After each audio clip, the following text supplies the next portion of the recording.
Gather around, freaks. It's Thursday. Thursday nights are the night where everybody in the entire universe gathers around the internet radio and the internet fireplace to tell their internet radio and internet fire stories. But tonight we're in the Mojo Dojo Casa house when Hey, Did You See This One brings you, Hey, did you see this one? What?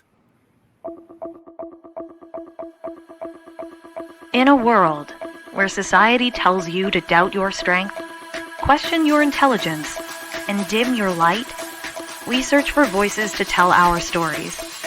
Voices to empower us, uplift us, and keep us heard by the masses. These are the voices of powerful, resilient, and talented women who aren't afraid to speak up and speak loudly. Women who teach us to be brave, to be vulnerable, and to believe in ourselves. So, Hey, Did You See This One? Invites you to Feminist Masterpiece Theater.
Hi, everybody. It's Thursday night, and we're here, and it's the Hey, Did You See This One show, and it's episode 140. We did it, episode 140 episodes.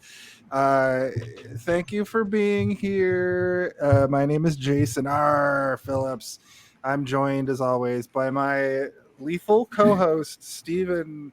Lethal? Marcus, Sick. Marcus Anthony Marcus Phoenix Waters. Marcus Phoenix Waters. We're all dressed in pink, sort of. Tatiana didn't get the memo. Just kidding. I did get the memo. I do not have pink. That's the problem. I'm in the jumpsuit. I'm in the brainwash jumpsuit. Oh, nice. Yeah. Before we, that's great. Out of all like the potential Halloween costumes in this movie, that was the one that I was like the most comfortable adopting. I was like, I'll do that. I'll do the jumpsuit. Yeah. You don't want to be Ken in his full fur coat? I don't have the. I asked my wife where her fur coat. The double sunglasses? Come on. Yeah. You could do I only own one pair of sunglasses. I asked my wife where our fur coat is, and she's like, "We don't have a fur coat." And I was like, "That said, Tatiana, just before we get to my intros here, can you just hold up the shirt you were gonna wear? Because look at the color of this thing. It's a little crazy. Oh, that's amazing. It's too crazy over camera. Yeah, that's something weird Barbie would wear. Absolutely. I think I would be weird Barbie. I think we would all be weird Barbie in our own. I have some Barbies behind me. This podcast is the weird Barbie of podcasts. It is, of course, we're making our way through a Feminist Masterpiece Theater Month, where we celebrate, feminist masterpiece films. We're joined this month again by Tatiana Ramos. Sorry. Welcome back. You got it right the first time. So Ramos. Yes. Hell yeah. Go with your instinct. What? Oh, sorry. I got it. You didn't. If you're gonna do it, do it. If you're not gonna do it, do it. I'm sorry. I'm yelling at my co-host on the show. Just kidding. Hey, and guess who's back for the third week in a row as they're doing their Hey, Did You See This One residency to learn how to be a permanent cast host, apparently, because that's how it works. You stay long enough. And please welcome back to the show leave. the man, the myth, the legend, Mojo Dojo Casa host, Noel K is back on the show. And as I said at the beginning of the show, I'm very tired. I'm not drinking for this episode, so if I don't seem the same as I normally do, that's why. Which is fine. Sometimes we're tired, and sometimes we're in a Barbie world, and we're thrust into reality, so hard that it makes the world that crumble down around you. That is called a transition. And when now explain what a transition is to us, please. Transitioning is okay. But first, what we're gonna do? Yeah, thanks, Chucky.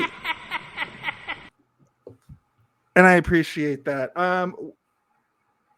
Where'd he go? Goes. Yeah. He's gone in a cloud of dust. I guess I'll pick up where he left off. Usually at this point, we would walk ourselves into our brief histories. Just a little short tale of the first time you saw this movie, and maybe a little bit of why it means something special to you. And usually on the show, we beg the guests to go first because we're so interested to know your first time watching the movie Barbie. So Tatiana, why don't you tell us about the first time you saw the movie Barbie, the movie? I watched it in theaters, and I honestly was trying to rack my brain to remember who I was with. It's not there. I don't know. Probably my partner. I would think maybe. But it was wonderful. It was just like a packed theater of people in various outfits. People like really dressed to the tens to go attend this movie. But it was awesome. A little short, but that's fine. I really liked it. I liked the songs. I left singing I'm Just Ken for about a week and a half. So it's definitely an earworm. Also, it's 2 hours and 6 minutes long. It's not that short, but I guess you wanted like a Return of the King extended edition. Yeah. Give me like an extra hour and 10 minutes. I mean, just in Barbie world, really. I've said it before and I'll say it again. My sort of like gold star for a movie is when it's getting to the end and you just don't want it to end. You want it to keep going, and you're sad that it's over. You just want it to live in the world for a little bit longer. All right, thank you, Tatiana. Mojo Dojo Casa House. Why don't you tell us your first time watching Barbie? Hi, Ken. Hi, Barbie. We didn't do it. We're supposed to do it. Done it. Hi, Alan. Yeah, you are Alan. Yeah. Who wants to be Midge? Oh, no one. Not even Midge wants to be Midge. No.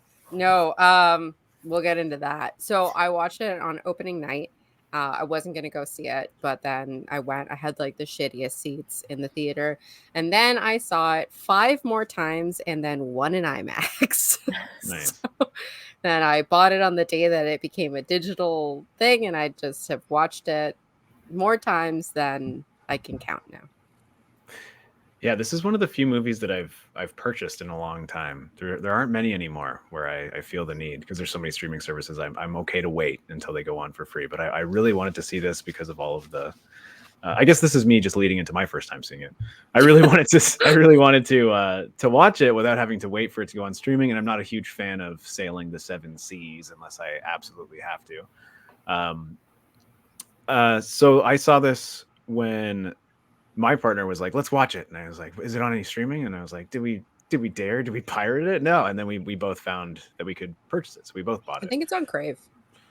It is now, I think. But yeah, at the time it was not. And I am not disappointed in the purchase at all. And I had so many people surrounding me of whom I respect in terms of their opinion on movies, who I almost agree with them on pretty much everything. So I felt pretty safe in the purchase. And after watching it, I realized that this movie was for everybody. It wasn't necessarily targeted at a specific audience, even though the marketing makes it seem that way. And it is very much catered to a specific audience in terms of like what is happening in the movie. But the comedy, the storytelling, the production value, the music, everything, the sound design is amazing. I want to talk about the sound design later, but everything about this movie is truly like what you think of when you think of the craft of cinema. And it's all wrapped together in a nice pink little package. And I love it. Greta. Yeah. When you said The Craft, I was like thinking like Fairuza Balk Craft. All wrapped up into the movie The Craft. The movie The Craft. Maybe next year. That was the like seedling that became Barbie. I think that movie was on the list for this month, but we bumped it off. Mistake. But yeah, that's my first time seeing it. Was huddled around my TV, excited. Jason, our film. It's my turn. I don't know what happened there. It said something went wrong, and I was. It's okay. We didn't miss a beat. I made a joke about you disappearing, and I made a fart noise, and then we just continued on. Of course. I'll tell you. I saw this movie probably opening week. I went to see it with my wife. I think Steve was there. Steve, were you there? Nope.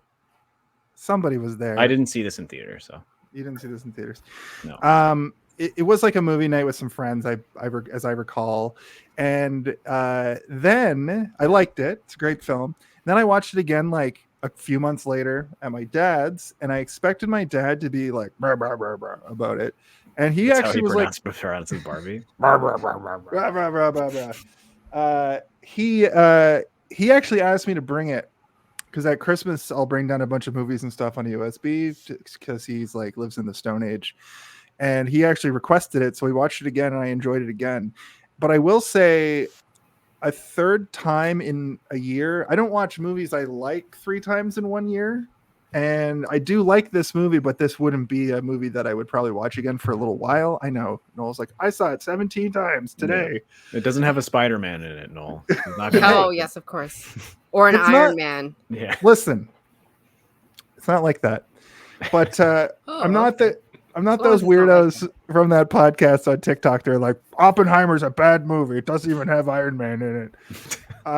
It does. That's a thing. It does Someone have has Iron said Man that. in it.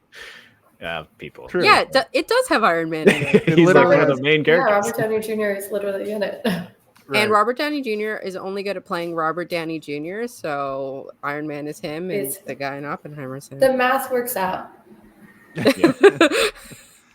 But just to give you a brief history of me and Barbie, like when I was a kid, I didn't, even though I'm a dude, I didn't feel like it was like weird to like play with Barbies and stuff, so they were always around as characters in like playing with action figures and stuff. And I always thought, it was really interesting that Barbie had all these jobs, and I'm glad that this movie sort of played on that. And I really enjoy like what this movie sort of represents, because it's like really hard information to take for a lot of people, but they give it to you with that spoonful of sugar. Helps the medicine go down a little bit better. I think it's a very important film. I wasn't in the mood for it this week. It was just too colorful for me or something. I'm feeling kind of like, ugh. But it's still good. What? I'm allowed to mental health. We should have done the nothing. craft.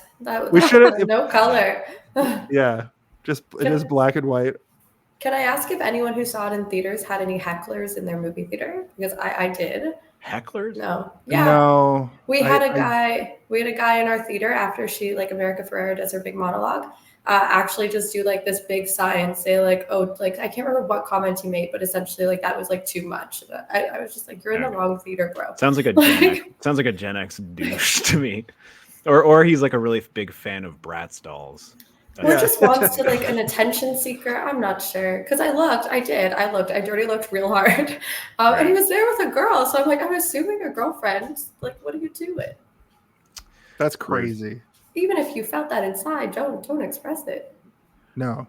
But the only time I've experienced that was at Fast and Furious 10, but it felt like I was at a party. But to have somebody yell out something like that during a pivotal scene like that, that's too much. Literally, some people were crying. Like you heard some like sniffles, and then this guy made this comment, and everyone was just kind of like, "Whoa!" What part of the movie was it? Sorry. It was right after America Ferrera does her monologue about like being a woman is so difficult. Oh, okay, Yeah. okay. Yeah. You mean the best part of the movie? I thought more people would. I honestly no. I thought maybe you'd have more hecklers if you watched it that many times. I did once. Yeah, no. The first time I was sitting beside a child, and I thought that was going to be a problem, but it was like the best behaved child I've ever seen. Like other than my own nieces and nephews who are perfect, but So they didn't heckle. There were some people who were crying. There was a man who was taking up way too much room, so I kept kicking his chair. He was in front of me until he took up less room. So just normal theater etiquette around. Yeah, basically. Right. Yeah. And then when I saw it in IMAX, there weren't a lot of people in the theater. We saw it like a weird time. I also saw it during the day a bunch. Like, yeah. There was someone who was like crying behind me, and then like a dad who like patted his son on the head like near the end of the movie and like gave him a hug, and I'm like, I wonder what that's about. Margot Robbie's his mom, long lost, but that's why he was crying. Or maybe that kid really wanted to see it, and his dad begrudgingly took him, and then his dad enjoyed the movie and was like, "Thanks for making." It was the dad crying. He's like, Yeah. bye. I just didn't understand. People I went with, the only heckling that happened was heckling at me. It's during the Depression Barbie scene. My best friend was like, "It's you!" So. Oh. All right. Am I hosting now, Jason, or what? I guess so.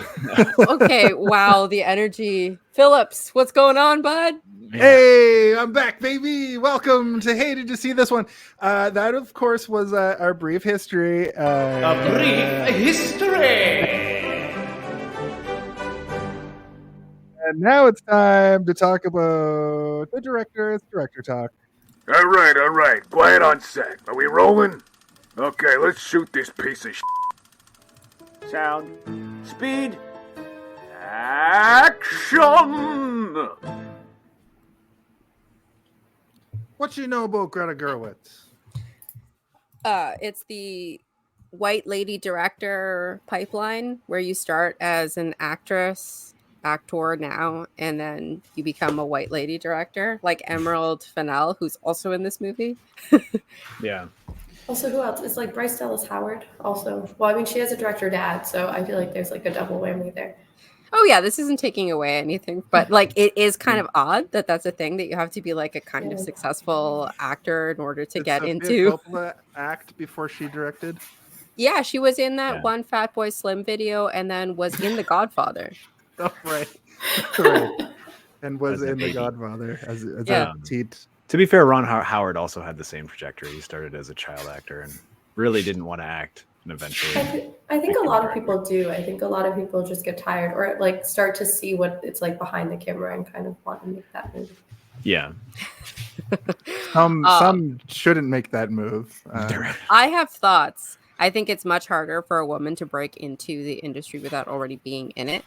Whereas Wes Anderson can write a fucking plot on a napkin and be like, "Can I get like $1 million to make this movie?" And people are like, "Yeah, sure. In fact, we're going to pay for your writing lessons too." So, Yeah, no, I definitely agree. Especially just in the way that the prominent directors of today rose. Like they basically kind of just grew up in like a perfect era for when the studio system was changing hands, and they just wanted to shake everything up a bit. And then it became sort of a boys' club for a while there, right? sure did. Not to say that there aren't some fabulous female directors that have existed since, the 60s, 70s, 80s. They've existed, but there are far fewer of them, yes. They're very few, right? It like They're not stands given, out. yeah, they're not What is given it? the time of day. Yeah, the big feminist line. I even think that Catherine Bigelow should win an Academy Award, or that she should direct a Marvel movie. That's the one. Can you give me some Jason sound effects, please? Oh, Thank you. there you I go. thought you were just like, Jason, say something. So Greta Gerwig, I mean, she was, I first became aware of her with Frances Ha, but I think like didn't actually know who Greta Gerwig was until Lady Bird. Lady Bird was I did really enjoy Lady her working with I'm going to butcher this name so bad. Saoirse Ronan.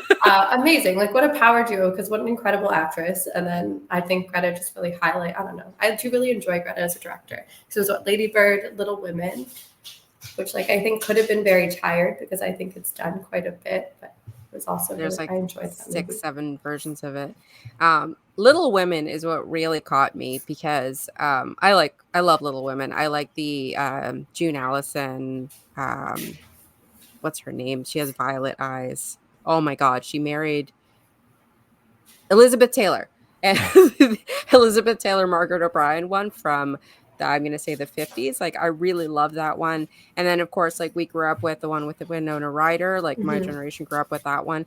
So I love most versions of it, but I've never... Something that Greta Gerwig does is she takes out, like, the spirit and the core of something and puts it out in a way that it's never happened before. Like, this is the first time of any of the Little Women's that the character of Amy has been given like a redemption almost. Like, she was given a proper arc. She's completely portrayed differently. Like, it's just it's absolute like masterful movie. Cried like the whole time. I think it's absolutely gorgeous. What is your choice?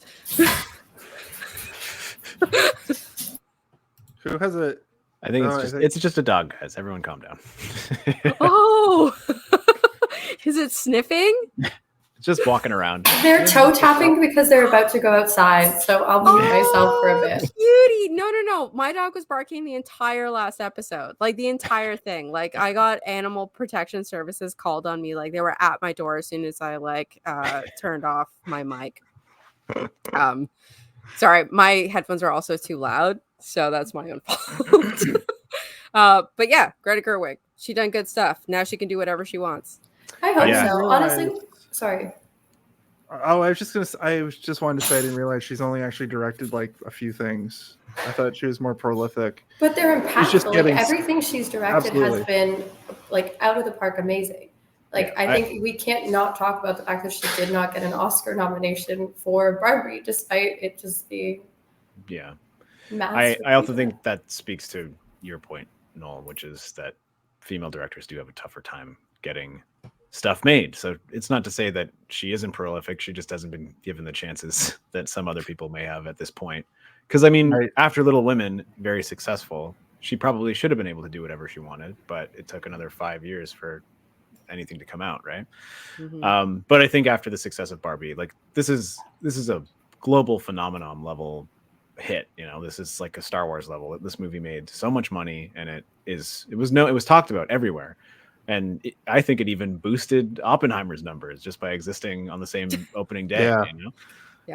Because the movie Oppenheimer was destined to sort of just be like a Christopher Nolan movie that would have come and gone traditionally, like the last couple. Well, I think Nolan's movies have some staying power, and they are usually talked about for years after they're made. But I think that Oppenheimer is so heavy. It's very heavy for a very specific sect of people. It's also not like his science fiction-y mumbo jumbo stuff. It's like, no, he's making something that is based on history at this point, and it's pretty intense. And I'll tell you, a lot of montages. I've seen Barbie 3 times, and I've seen Oppenheimer 0 times. So it says more about you. I'm trying to make a funny point. It's too long.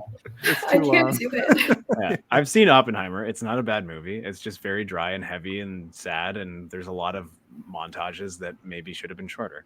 Yeah, if I want to be sad, I'll just live my life and watch the news. It's true, yeah. Like, I don't have time for that. I don't watch movies to be sad unless I purposely feel like I need to cry that day. And I have very specific movies I can watch, and it's happy sad. It's turning red. I mean, I've seen Oppenheimer once, and I don't plan on watching it again anytime soon. Barbie, on the other hand, I'll probably watch this every once in a while because it's fun. It's fun to put on the TV while you're getting ready, or just cleaning. Oh yeah, that opening song, so good. Yes, it is. Space Cadet Tim just said that the best movies by male directors were edited by women. All of Scorsese's movies were edited by the same lady. So, yeah, true. He's a good filmmaker, I guess. Yeah, Martha Lucas.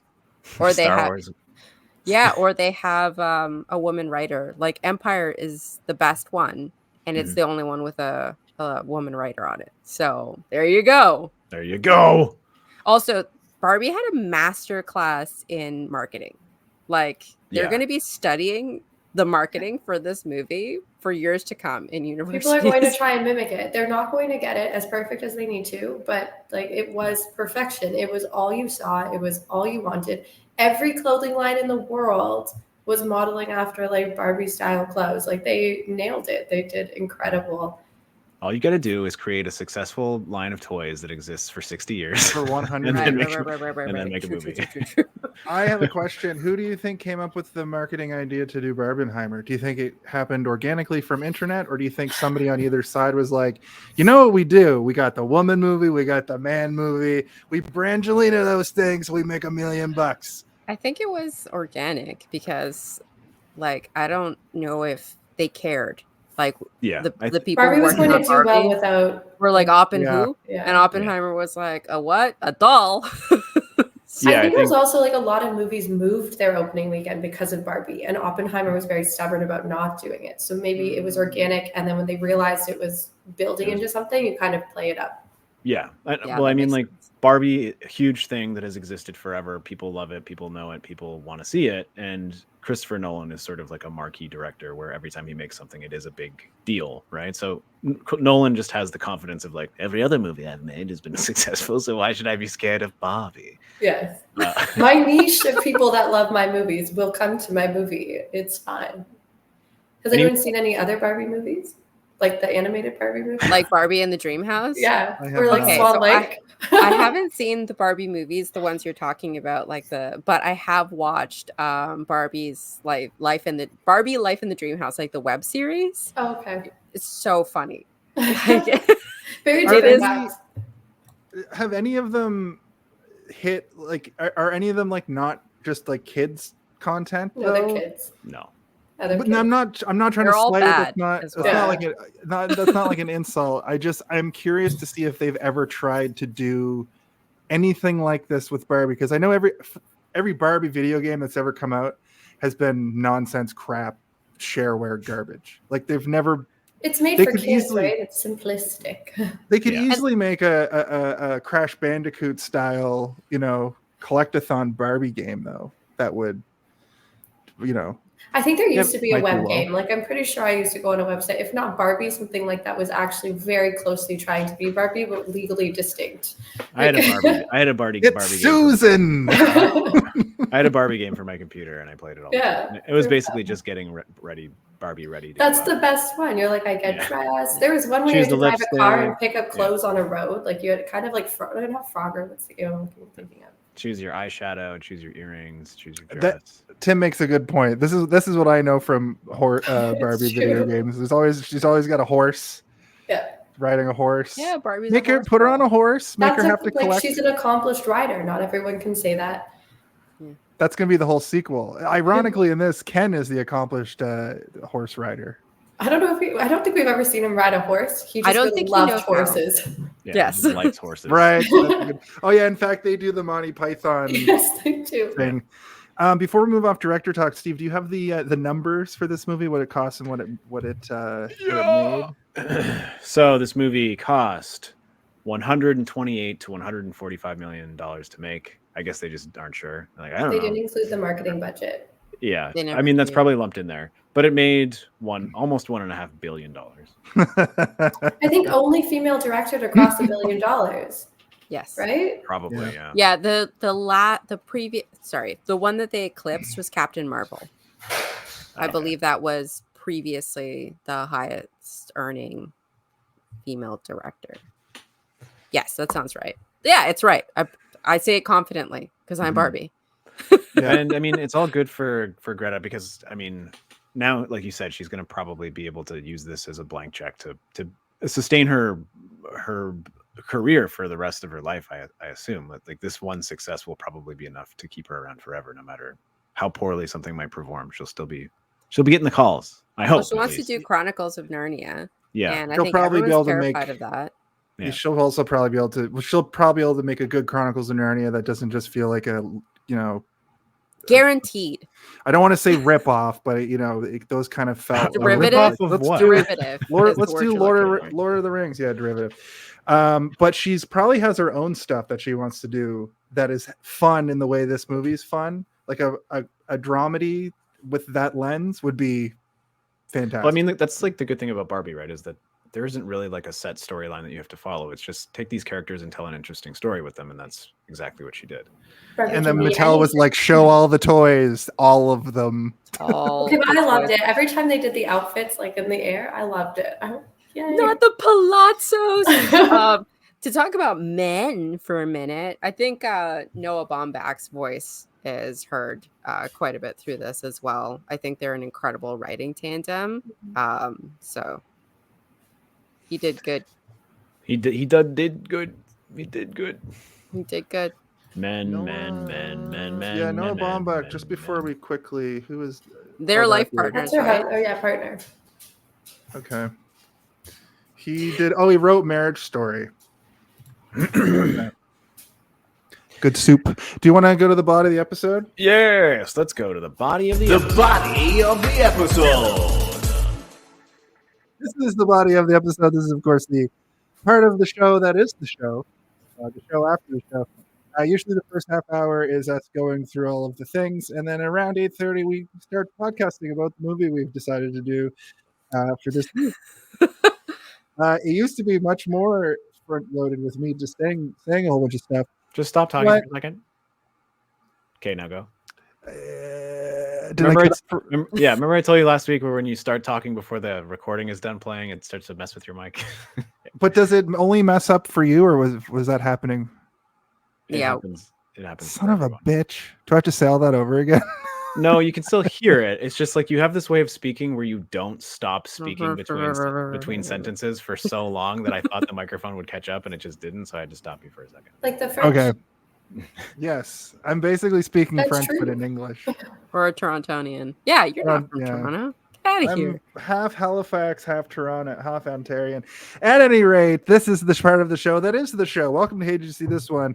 We are, of course, talking about Barbie, the movie starring Margot Robbie and Ryan Gosling and Simu Liu, and all. Speaking of Toronto, and all kinds of other great actors that you know from around the world. And the reason why I'm just sort of talking at this point is we used to do this thing where I'd run down the plot, but we got rid of that.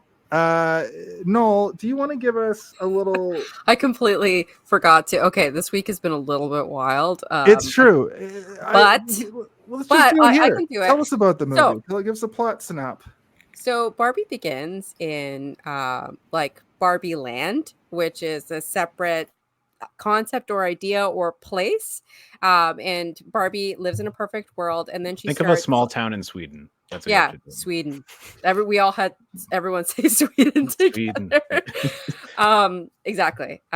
So she starts getting like complicated though. Like she's having thoughts of death. She's got cellulite. There's like a couple things going on. Her humanness seems to like be affecting her. So she goes to Weird Barbie, who says you have to find the girl who's playing with you because she's putting all her sad emotions onto you. So Barbie goes into the real world. Ken follows her. Ken finds out what patriarchy is and makes his way back to Barbie Land, where he brainwashes all the Barbies and teaches the Kens patriarchy, while Barbie finds the girl who she thinks that brought her or like was playing with her, but it's actually the mom. And then all three of them go back to Barbie Land, and then Barbie Land is all patriarchy and it's all very sad. And then they have a really fun montage where they unbrainwash the Barbies, feminism. And then Barbie is like, what's my story? And then she becomes human. Is that good? Yes. Spoilers. She gets her vagina, which is all she ever wanted, apparently. La Because vagine. that's what makes you human. Yeah, exactly. It's the punchline of the whole movie. It's great. I couldn't remember what that end was because for some reason I thought she was going in for a job interview, and I That's thought what like, that's what they make it look like. yeah, I Yeah. thought the gag was that she comes out and immediately is like, "I didn't get the job." Like I thought that's what it was going to be, even though I've seen the movie already. And then I was like, pleasantly surprised that it was a very funny gynecologist joke. Greta said she wanted to end the movie with like a mic drop, and that Right. that felt like the best sort of mic drop, which is, I'm here to see my gynecologist. Yeah, Which like, you don't really expect a joke to end with gynecologist. yeah. The amount of people who didn't know what a gynecologist was or thought that it was too crass to mention a A doctor? gynecologist in a movie. But The doctor. a doctor. What A doctor? doctor of a human part. Like, Yeah. tell me how that's different from an ears, nose, throat doctor. We're butt doctors. Because one's a We're not vagina. Don't you know We're what a vaginas are for? proctologist. Like we can't talk about proctologists. Come on. Osmo Kramer, the Yeah, ass man. But butts are funny. They make funny noises. So yeah, no, I mean, I was surprised at how many genital jokes there are in this movie, considering it seems pretty safe for like kids or whatever, right? I mean, I don't think that they're risque jokes in any way, and I think that they're pretty funny and like safe. But I'm surprised I'm surprised at is I'm gonna beat you off. I'm not surprised that they're in there. I'm surprised that like somebody didn't try and stop that at some point, or maybe Mattel? They did. Yeah, Mattel. But I'm talking about Mattel over here. I loved it. I also feel like as a kid, like when it wasn't a secret that Barbies didn't have genitalia, like you would sit there and be like, the Barbie doesn't have the same thing I do. Yeah, you were very aware. But I'm talking like the joke where beat you off, I think was. That's all. That's very like it's okay. It just sounds like they're jerking each other off, which is like wow. What else do Kens do? They don't have a place to sleep. I know they sleep at the beach near their little fires that they have. They all have. Yeah, we don't know where they go. The way I interpreted that beach off thing was yes, it's a joke, but also it's like the dick measuring competition. But because they don't have like dicks. They're anatomically in whatever, they're not anatomically correct. That's the trade-off. Like they don't know how to have a dick measuring competition, so they're having this ridiculous like beach thing that they're not even aware of how crazy it sounds, because Alan is just standing there being like, oh. Yeah. Alan was gifted with the gift of knowledge and actually knows human. I think this is what I got from him. He's perfection. Michael Cera awkward is just the best. It's why we loved him in Juno. It's why we love him in every movie. He's that same person. The joke that I was referring to is the one where Kate McKinnon says, "I'd like to know what kind of fleshy or flesh-colored bulb blob he's working with underneath those jeans." I'm pretty sure that she ad-libbed that. Yeah. I'm pretty sure she ad-libbed a bunch of her lines. Okay. I don't think you let Kate let her be in this as Weird Barbie and not let her ad-lib as Weird Barbie, right? Like that's how you get the weird. Where she's like watching the entire monologue and also a huge kind of confrontational conversation while her leg is just sprawled up on the wall and she just holds it there for like 8 minutes. When they said, why is she always in the splits? I laughed because all I could remember was my pile of Barbies, all of them in the split position, just like trashed there while I left to go eat lunch. I had a friend who had several Weird Barbies. And just before we get off the Alan thing, it's such a sad existence to like, because Ken is an accessory and Alan is an accessory to Ken. To be the accessory of an accessory is just so like you feel bad for the character immediately. And like you were saying, like Tatiana, like it being played by Michael Cera is so perfect. His performance in this movie is like weirdly good for like how kind of small a role it is. And then it turns out he can just like take out 10 men with his bare hands also. When he's just fist fighting all of those like worker guys.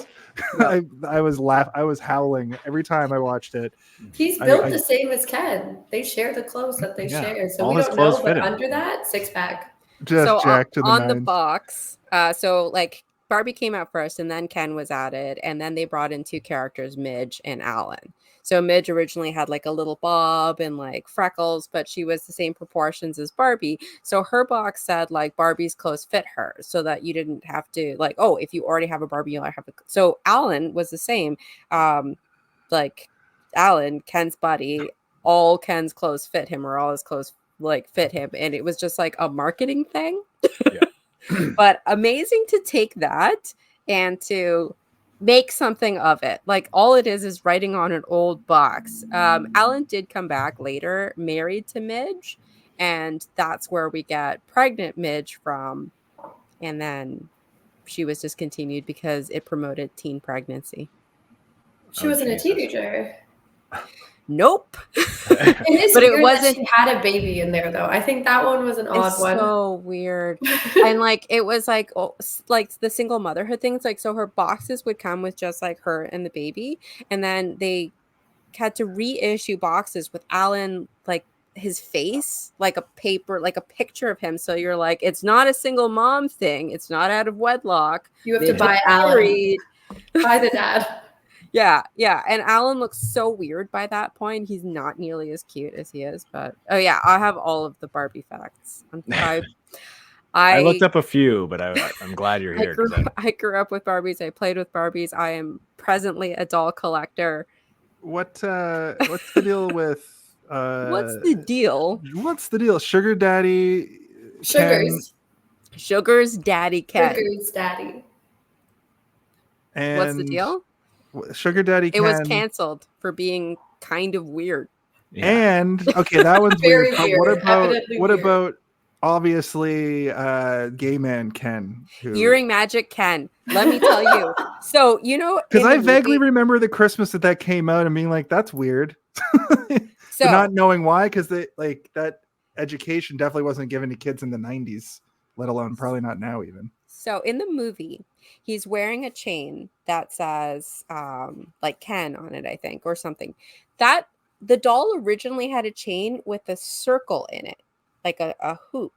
And like the earring, because you got an earring on the Ken, but then you got like earrings for the kid playing. Did it So, color like, change underwater or earrings- something? No. The earring would just like sit in the little thing. So he was pulled because that necklace looked like a cock ring. Mm. Oh, It probably was.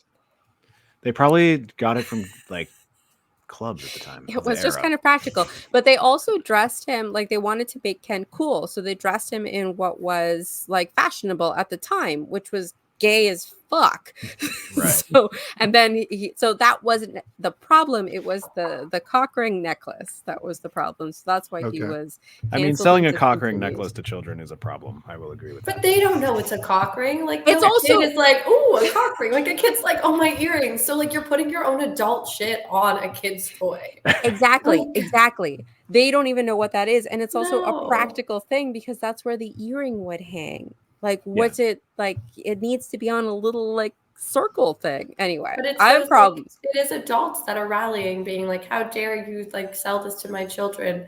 Now I have to talk to them about cock rings. And you're like, no, you really don't. Like, Yeah. a kid at school said really that's a cock don't. ring on my doll. Correct me there if would be I. one kid though. There would be one kid that knows too much. Yeah, there's always one kid who's like, But nobody I cares snuck about a porno Ken. out of my dad's basement room. I believe all the Barbies in this movie are real, right? Like they didn't make up any 100%. Barbies, right? Yes, yeah. they are. They actually left a lot of Yeah, I'm Barbies looking at out. They have They Barbies did. of every type. Yeah, they can't put everyone in. They don't. It's only a 2 hour, 6 minute long movie. Maybe in the sequel we'll get more additional Barbies. I'm pretty sure Yeah. they did like Looking a at Sugar's Barbies daddy around right the now. world one time. Like you could get like Russian Barbie, Yes. like Yes, like we I did. remember getting like I think it was a Filipino Barbie or something like that. Like it was really cool. You got to see like representation, I think, in dolls that you just generally didn't see. Yeah. Right. The only thing we didn't get was any holiday Barbies. In the The sequel will be a montages. Christmas movie, But I'm they sure. had like all of the Barbies in the opening. So in the opening shot, shall we just start talking about the movie?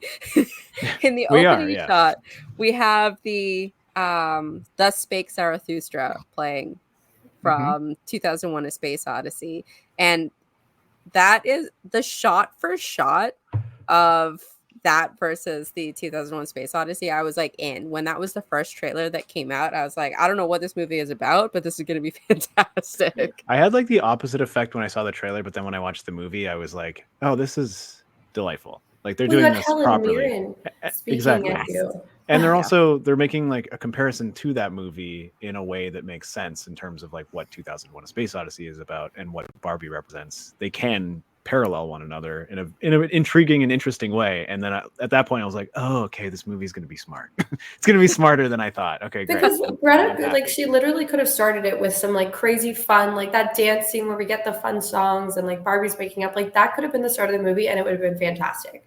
But Mhm. giving us that beginning was just, it felt super impactful and was almost like a different tone. Like immediately, like the huge switch of this like big like desert scape and these like old timey children like breaking their dolls. Like it was just a really cool transition that I don't really think you would expect. And they're all wearing like tan and beige, boring clothing. Like Yes. color didn't exist before Barbie came along. You know.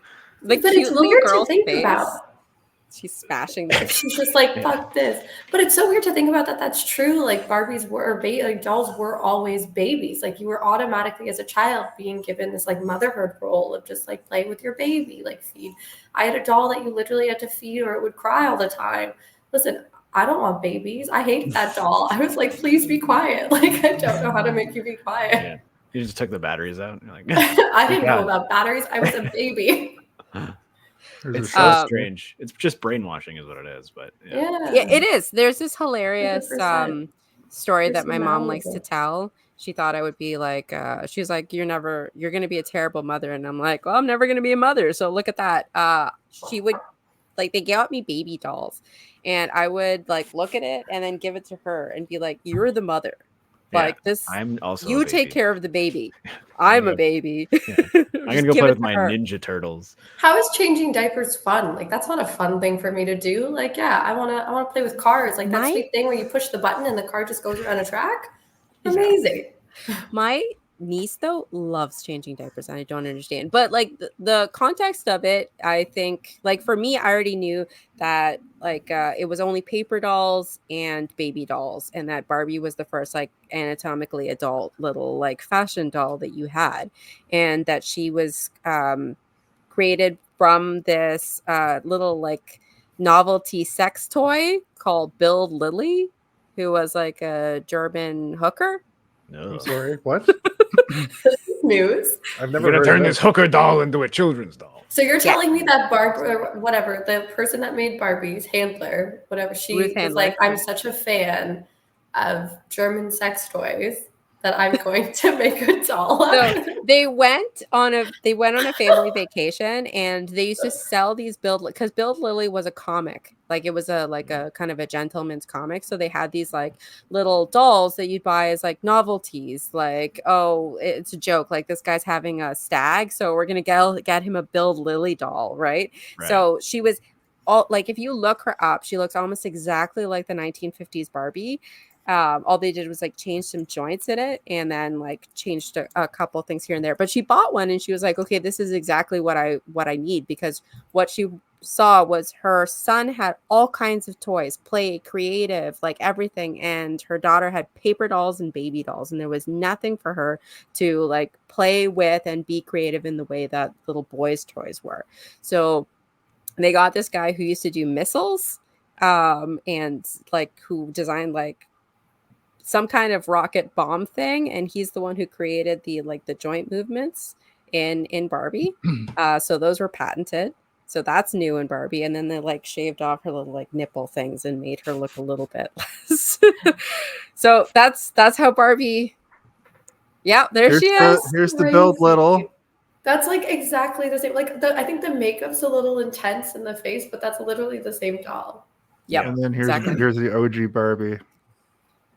Yeah, that's also like the Mount Rushmore of Barbie heads in the background. That's the head on the forefront of that. It's Barbie, Kira, Christy, and Teresa are on the monument, and there's I didn't notice that until my third viewing. Also, so that was great. See, I was like, that's Kira. That's like me. I was in the theater being like, oh my god. I just thought they were all Barbie. Oh. No, they're very important face molds. The first like African American friend, the first Asian friend, the first Latina friend. Those are the ones on the monument. I didn't even really wrap my head around the fact that she's stereotypical Barbie until this viewing too, where I always just kind of thought they were all just different iterations of kind of the same person or something. Like I never really thought about it that hard, but this movie actually makes you think about that, which I thought was really interesting. And I'm glad that they expand the universe like that, because it's a somebody like me that loves shared universes of things. It made me interested in all these characters. So in the next movie, when they're pulling even more obscure 90s things that I remember from the Wish book or the Wish catalog, I'll be like, oh yeah, I remember that weird thing. What's the babysitter?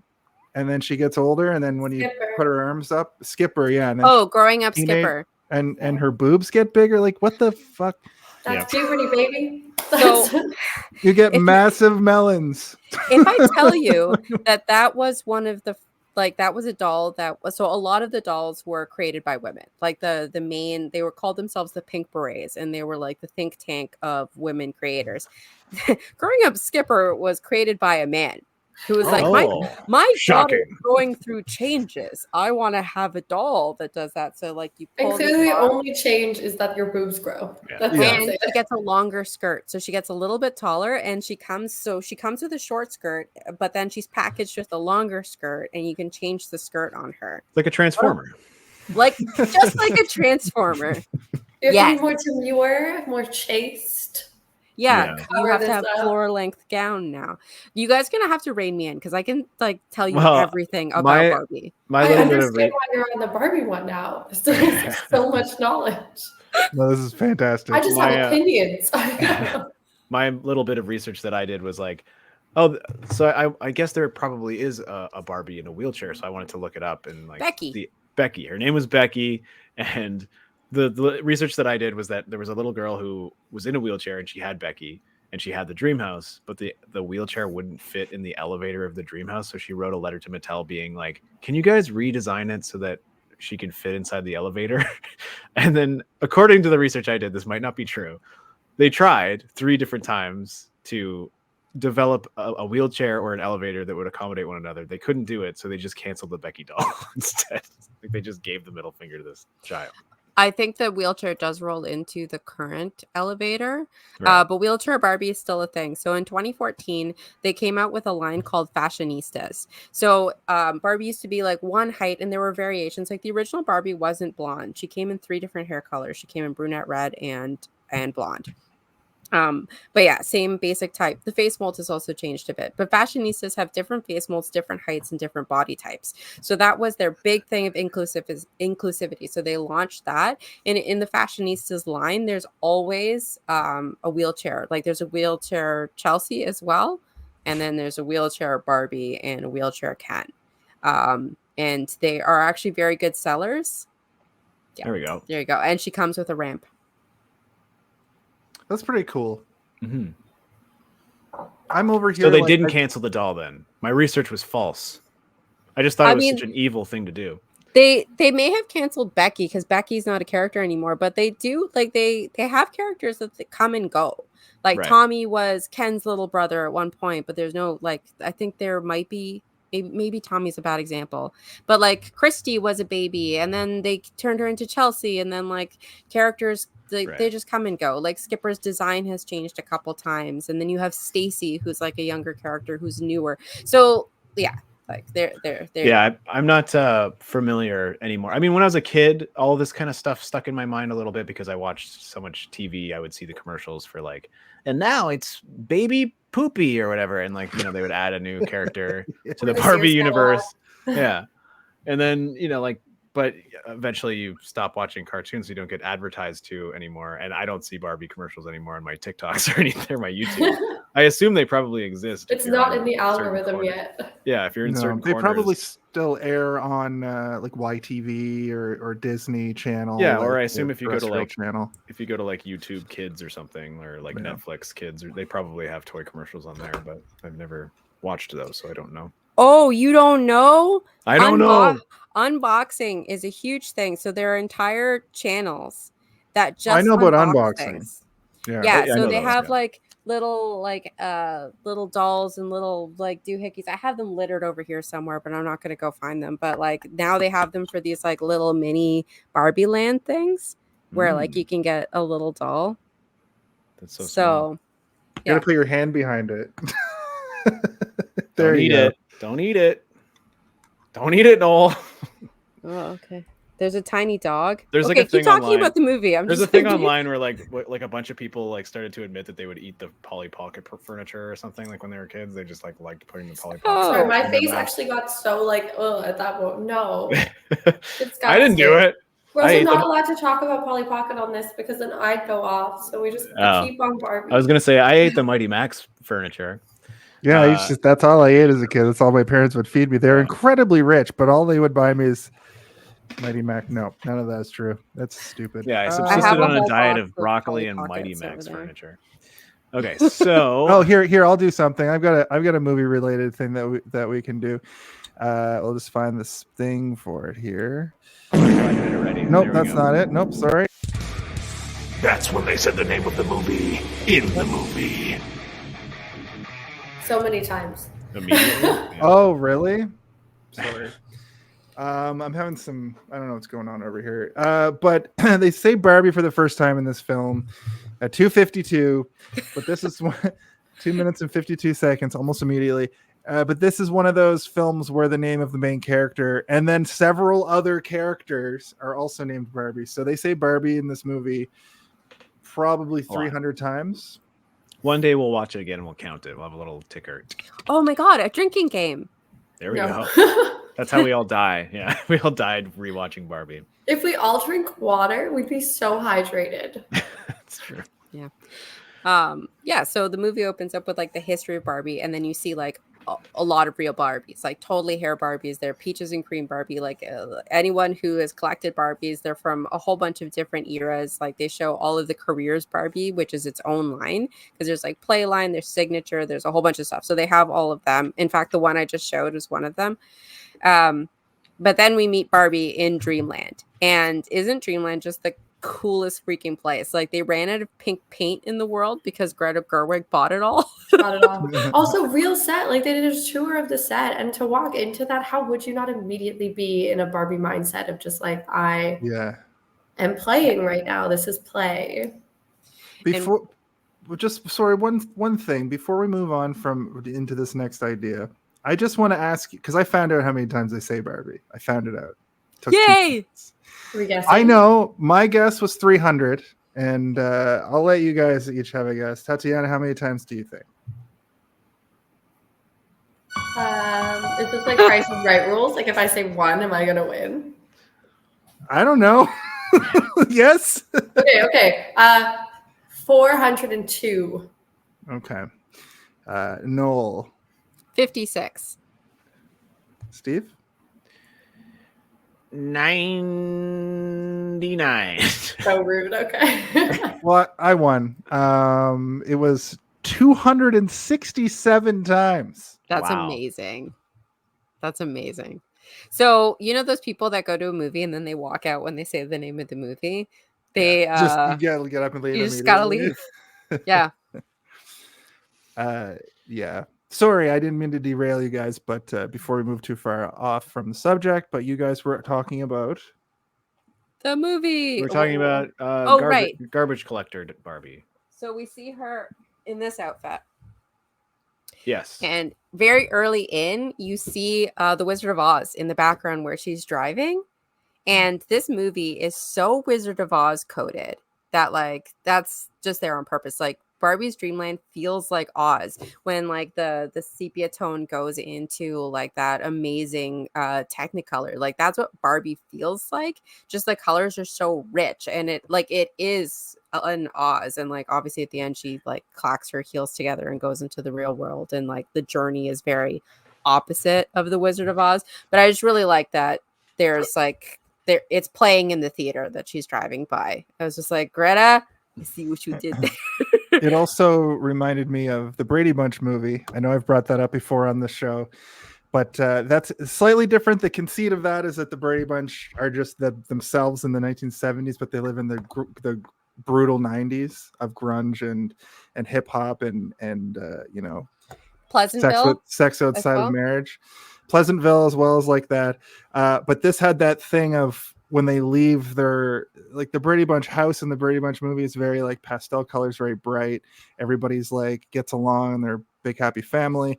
And then they go into the disgusting Los Angeles 90s and it's just like goes brown. And that's kind of what happens when they go to Venice Beach in this. Everything's really like gross. Well, I mean, real life is gross. Also, she's wearing a gingham dress in pink, which is like the Wizard of Oz is the blue gingham dress, right? Like, yeah. And I mean, yeah, to your point, no, like even just the artificial nature of everything, like the old Wizard of Oz, like the painted backgrounds and things like purposefully looking artificial. It's so charming in this movie. Her breakfast, her milk, and like her not drinking and like the shower, the lack not having of water. Yeah, like everything not having water was amazing. And then just like the little things where it's like, oh, we're going to go to the next level. Not only is she living in this dream world, but also she doesn't have to go down the stairs in her house or down her slide. She just levitates to her car as though there's a big giant hand moving her, right? Yep. Which is Also, so fun. did you mention that when the wide shot that you said you were talking about how it's just a Barbie in a car? You said that already, or it looks like it. The top down shot when she's driving through the. We haven't talked about that yet. No. Oh, okay, I noticed that this time because I was watching it on a big TV. I somehow didn't notice it in theaters, which is probably the biggest TV you can sit in front of. But I think the first time I saw it, I was kind of taking it all in. And that's why I somehow didn't notice the Barbie Mount Rushmore. Also, you're just kind of taking everything in, and I thought it looked really interesting. And to that note, a lot of the times when Barbie and the coming down like a hand is like just bring her down to the ground. When Barbie does like Barbie things in this movie, I thought it was really well done. Like when she's sitting on the curb and she's sad and she falls over and her legs stay straight, you know. And the weird Barbie splits thing, like it's so well done. It is Yeah, one of my iconic, favorite like, things. Step out of the shoes. Yes, and she's Into still the on pointed toes. And that was one of the first, I think, press release shots. What got me when I first watched it was when she opens her fridge and it's just like the paintings, because in the Barbie houses and in the play sets, like some of it is like actual like pieces, but most of it is just stickers. Like, so when you open like the fridge, it's just like stickers of stuff. And so when I saw that, I was like, yes, because you only have like the one actual milk and you have pictures of the other items. And your parents have to put those stickers on for you. You're not there already. Oh, they're all sideways and whatnot. Yeah. If your parents had shaky hands, your dream house looked like shit. Believe me, I know. And then the Lizzo song that plays over, like if that was a real mirror, you'd see like she's singing about her day, and I think it's just too funny. I mean, Lizzo is canceled, but she even funny. stops and like speaks. I think in like the day after where it's just not going as smoothly. Like it's just a very funny kind of like, it's a very funny bit in that movie. Like it really works. Yeah, I think that the entire opening bit it's setting the tone for the rest of the movie, and it does an amazing job of kind of opening your eyes to what kind of humor you're going to be expecting, but not also giving away every kind of punchline throughout. You know, you can compare it to something like Austin Powers, where you're realizing, oh, this is going to be absurdist comedy the entire way through. We're watching a cartoon. And it is sort of that way in Barbie up to a certain point, and then the humor switches, right? We're getting different types of humor. It's almost like it becomes a different type of comedy, but the comedy's remaining until you get back to Mattel, the Mattel headquarters, where that is also just a cartoon show inside. Like the real world is the real world, and then Mattel and Dreamland are cartoons. They're little offices. I don't know how you get in or out of. Tiny cubicles. Well, I don't know if anyone watches Sex Education, but pretty much the entire cast Education is in this movie. So kudos. I guess maybe Greta or whoever's hiring really enjoys that cast and that TV Well, she show. likes English people because like Little Women, like seminal like American text is all English people in Greta Gerwig's version, like all British. So Ben Kingsley, Adair, like everybody in this movie is from Sex Education, except Margot Robbie, Ryan Gosling. But having Mattel be a bunch of bumbling buffoons with like Will Ferrell at the head is the best way, because you know that Mattel had to sign off on this. Like you cannot piss off Mattel. So instead of going into any sort of trickiness that you could with the corporation, the way that you do it is just making them bumbly fools, because that's like, it's palatable. Like you're still kind of making fun of it, but you're not actually making fun of anything. You're also kind of bringing them in on the joke. And I think that's how you get something like a corporation to say yes to kind of making fun of them, is bring them in on the joke. Like, yes. I think that's the only way they could have done it. And it was very silly. Yeah. Will Ferrell at the helm was very silly. And those moments, they feel like the Barbie Land stuff. They feel more like a stage play than everything else, right? Like even the chase sequence is almost like something you would see in a musical on stage, where there's like this weird choreography of them running and zigzagging through this cubicle bullpen, basically, with all these people who are wearing the exact same clothing. Whereas like Barbie Land, everybody sort of has their own identity through their clothing in terms of the Kens. Like they're basically all the same guy, except they're just wearing different button-up t-shirts with nothing underneath.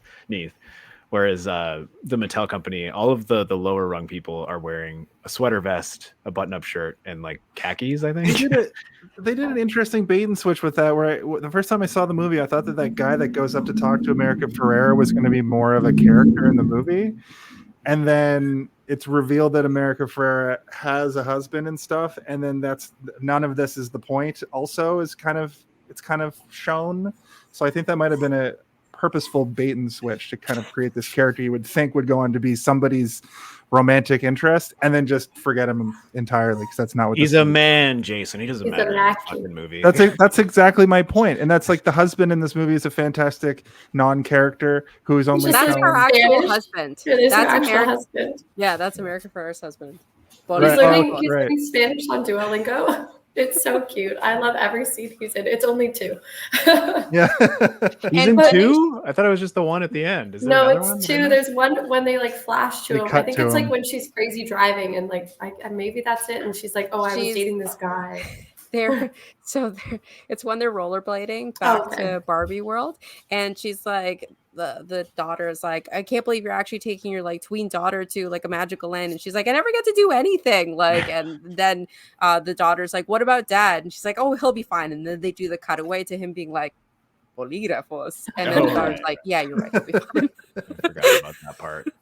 In the journey back to like the Mattel, I guess the C-suite, they're all on the tandem bike together. I absolutely loved it. I think they have like an Amsterdam, like kind of Dutch background behind them, and I was like, what a beautiful little moment for all of you. And I then they say, loved doesn't the- Will Ferrell say like beautiful countryside? And then they all say beautiful countryside at the exact same time. You should see the boat. So the snowsuits that they're wearing on the ski things, they're made by Chanel, and Chanel doesn't make men's clothing. So Ken's snowsuit is a 1 of 1. Oh, crazy. She wears a couple. I think she Chanel. wears another Chanel outfit in this too, or at Yes. least Barbie does. Very Yeah. beautiful end outfit when she's like boss bitching it, where she's just like, When she goes to see Ken at the very end of the plan, apparently Ryan Gosling ad-libbed the sublime. It's Yeah, literally the one of my sublime is- only 4 notes, and all it says is sublime because I have to rewind and watch that part multiple times. Oh, you just think he's gonna cheer. That's all. You're like, he's gonna go like, yes. Sublime is just I so bet they took sick. 30 of those with different words. And Sublime just hit so hard. The idea, I think, is that like Ken has finally started reading books, so he's probably learning new words and really trying to milk them for what they are. They're books about horses. So Sublime I think horses. this movie's actually really hard to talk about, especially with me, because I'm going to keep being like, did you know? But one of the things, so we're jumping all over the place, but I have to say it. It's fine. I wanted to say, was the mermaid Dua Lipa? The mermaid was Dua Lipa, Yes. right? The mermaid was Dua And Lipa. John Cena. John Cena. And of course, John Cena. John Cena wasn't in this movie. Yes, Yeah, he He was. was he was Boy Mermaid. He Oh, was okay, given I see beer. I see. I didn't see it. Oh, Hey, I get it. Dun, I'm dun, wearing a dun. wrestling t-shirt. I'm wearing his arch rival's wrestling t-shirt. What is it that he does?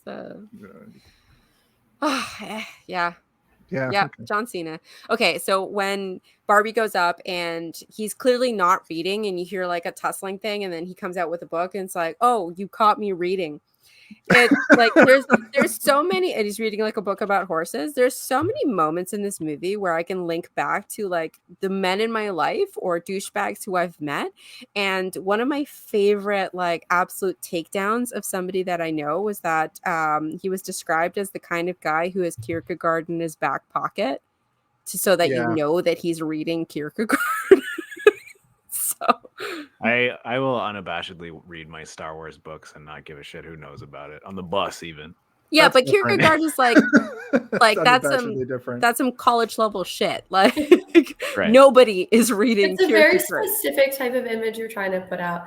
Honestly, I would also agree in terms of just references to very cringy things that people have done. And I think the most epic one that they like kind of built so big, like they did it so over the top to like show how absurd it is the serenading. It tickles me every time. I had a dude who was doing, I guess he was like performing or live at like a Finn McCool's, stare me in the eyeballs, dedicate a song to me while I'm just trying to have a drink with my friends and sing I'm Yours by Jason Mraz. I had to literally get up and leave. I had to leave. He was in board shorts and a long tie. I was like, I don't know what I've done in my life to deserve this. I'm uncomfortable. And this movie brought up every feeling I had in that moment and then made me laugh about it. So now I can listen to Jason Mraz's I'm Yours again. So that's psychological warfare in some countries, I think. Yeah. While I stare into your eyes uncomfortably for the next 4 minutes, 1 hour later. I wanna push you around. The worst fucking song. Yeah, that's all. Like, Greta Gerwig did some very important cultural takedowns, I think. Like her Noah Baumbach, one of them was that song, which is about an abusive relationship. I think like that's pretty clear. Completely missing the point of a song. That's dudes love doing that. But my favorite is when the Nobel Prize winning Barbie, when she gets unbrainwashed with America Ferrera's like patriarchy speech, and she's like, I've suddenly felt very invested in the Snyder cut of the Justice League, like while she was brainwashed. It was one of my favorite lines. Because there's a couple things, like one, people mansplain like Zack Snyder's Justice League to me all the time, and Batman stuff and all of the stuff. And oh boy, do people mansplain The Godfather to me. Yeah. I was sitting in like my cubicle, like I was sitting at my work, and I just said, I've never seen The Godfather. And not one, not two, but 3 different men turned around in their swivel chairs and went, you've never seen The Godfather? And none of them had seen this movie. Like they hadn't seen Barbie. And I was just like, you guys.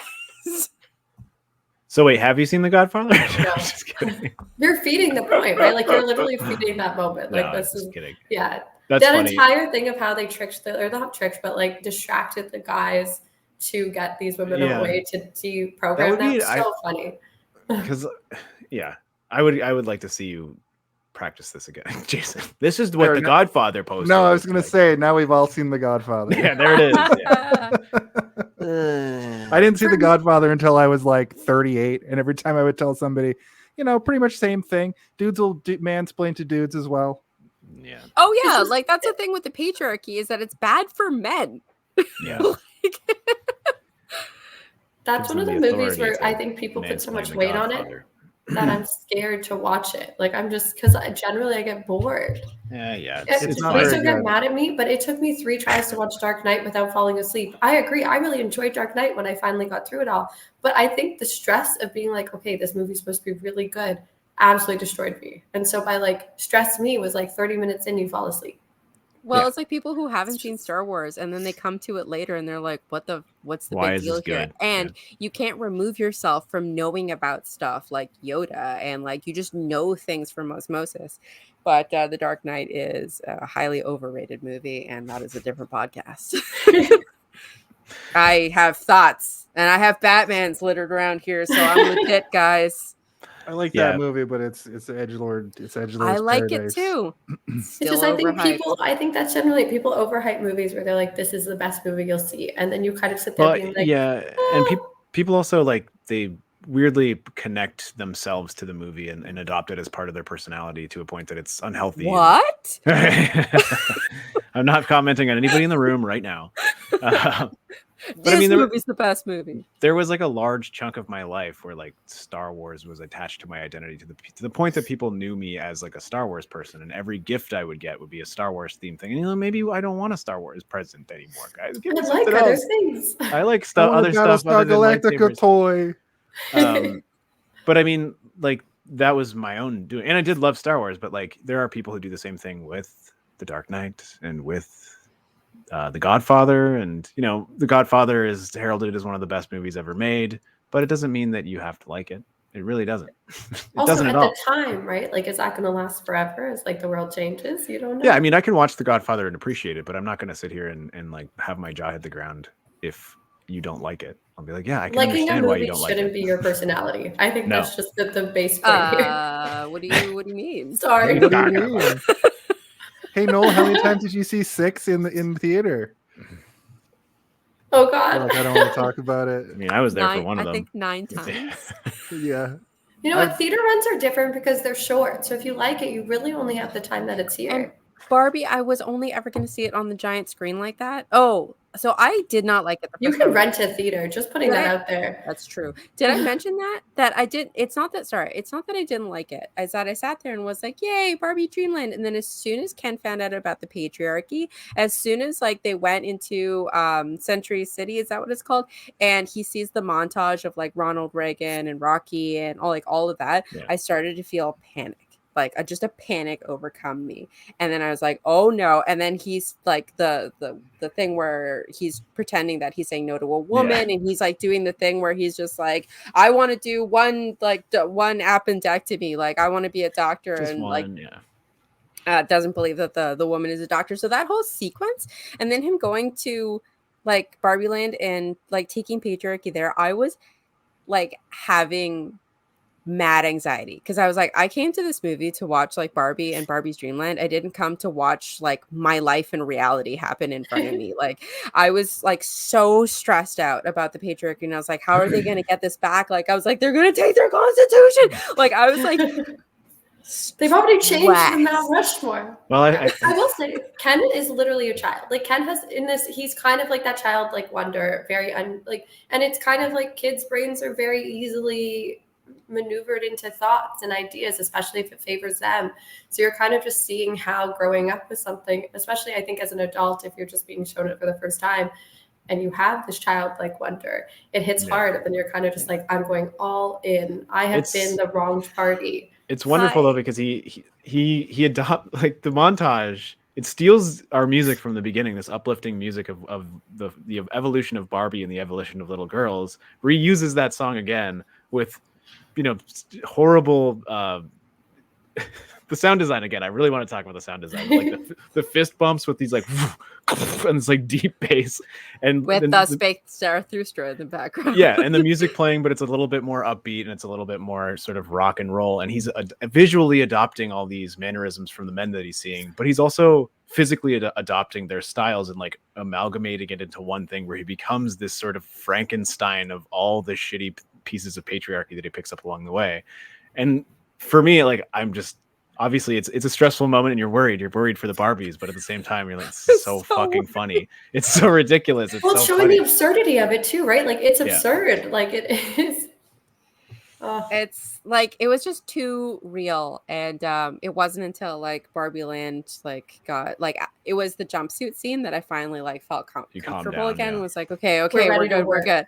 Like I know where I am, and so I went to see it a second time because I was like, now I know what's going to happen. So how will I feel about it? And I just loved it the whole way through. So patriarchy stresses me out, apparently. To why? I don't know.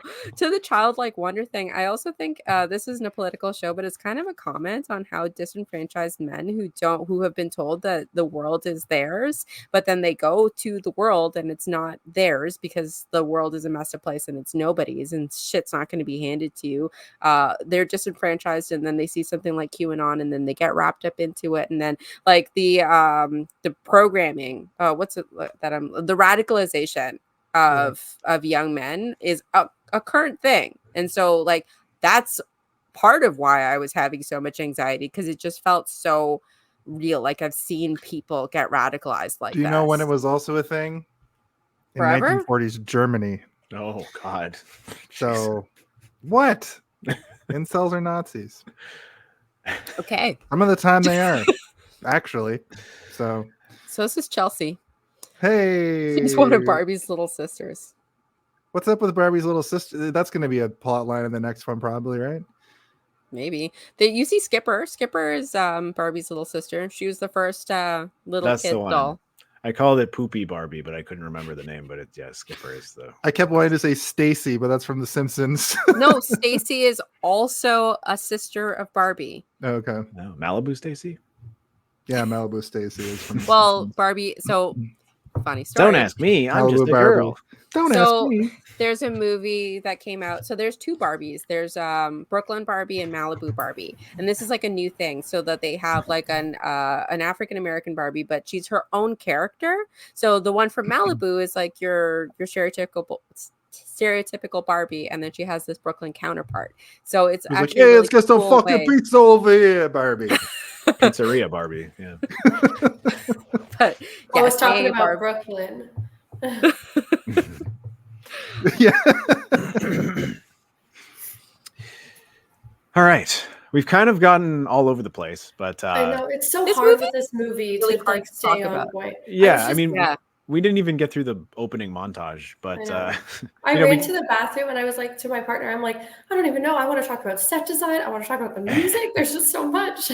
yeah, We used to have a format, and then Steve was like, "That's too much format," so I turned off the format. no, it's and because now... we went through every single thing that happens in the movie. We don't need to do that. We can talk about swashes of things. It's But this easier. movie is actually really hard to talk about, which is why, like, when the trailers came out, like, no one knew what it was about. Yeah, And then you I watched didn't watch. it. I And watched one trailer for it, and then I was like, I don't want to know what I'm going into. Like different than I do with like the MCU. Like it wasn't my trailer thing, my weird idiosyncrasy. I just wanted to go in there and experience it moment to moment. For Well, what?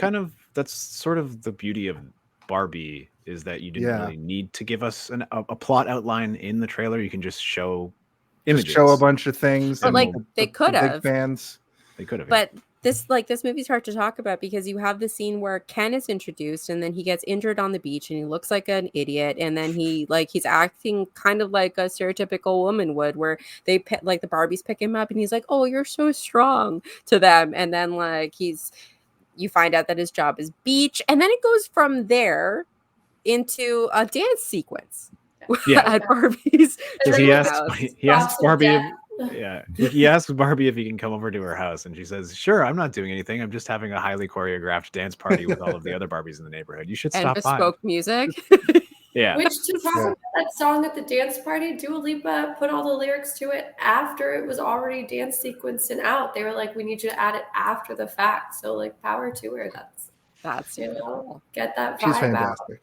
I wonder if that would be more difficult or easier. Like, how do you? I think it's difficult. I think maybe because you can visually see what's supposed to happen. I wonder if there's like an ease to it to be like, hey, what are we trying to get out here? But still, that's pretty awesome. That's cool though, and the dance is very funny, and it's it incorporates everybody that we've been introduced to in the opening montage, and in a fun and in interesting way. And then we get our evil Kens. And they're not evil, but they're stupid. They just don't know. Bouncing off each other. They're just jealous of each other, but I think they don't really know why. And I think that's all very drinking out of golden goblets. I don't know what this says about me, but I found it very endearing. I think it's because I do love Simu. I don't know his name. Simu Liu, that's it. I was gonna say Shang-Chi, but different universe. And then I like Kim's Convenience Kid. Yes. I like Skrull Barbie, as I keep calling him, the guy that was in the Secret Invasion TV show and in the Kingsley Benadir. Yeah, Skrull Barbie. And then we have the new doctor in there as well, also a sex education alumni. That's who he is. I was like, I didn't know this guy. I love him. I think he is an absolute powerhouse. When he came out as the new doctor, I was like, there's literally, I don't watch Doctor Who. I might start because of him. And Captain America's gay brother is in it it too. Yes, he's in it as well. This time I was watching it him. going, where do I know that particular actor from? And he's amazing. The reboot Doctor Who that's on Disney right now. Yeah. And now you have Nicola. There's. I thought it was a soft reboot.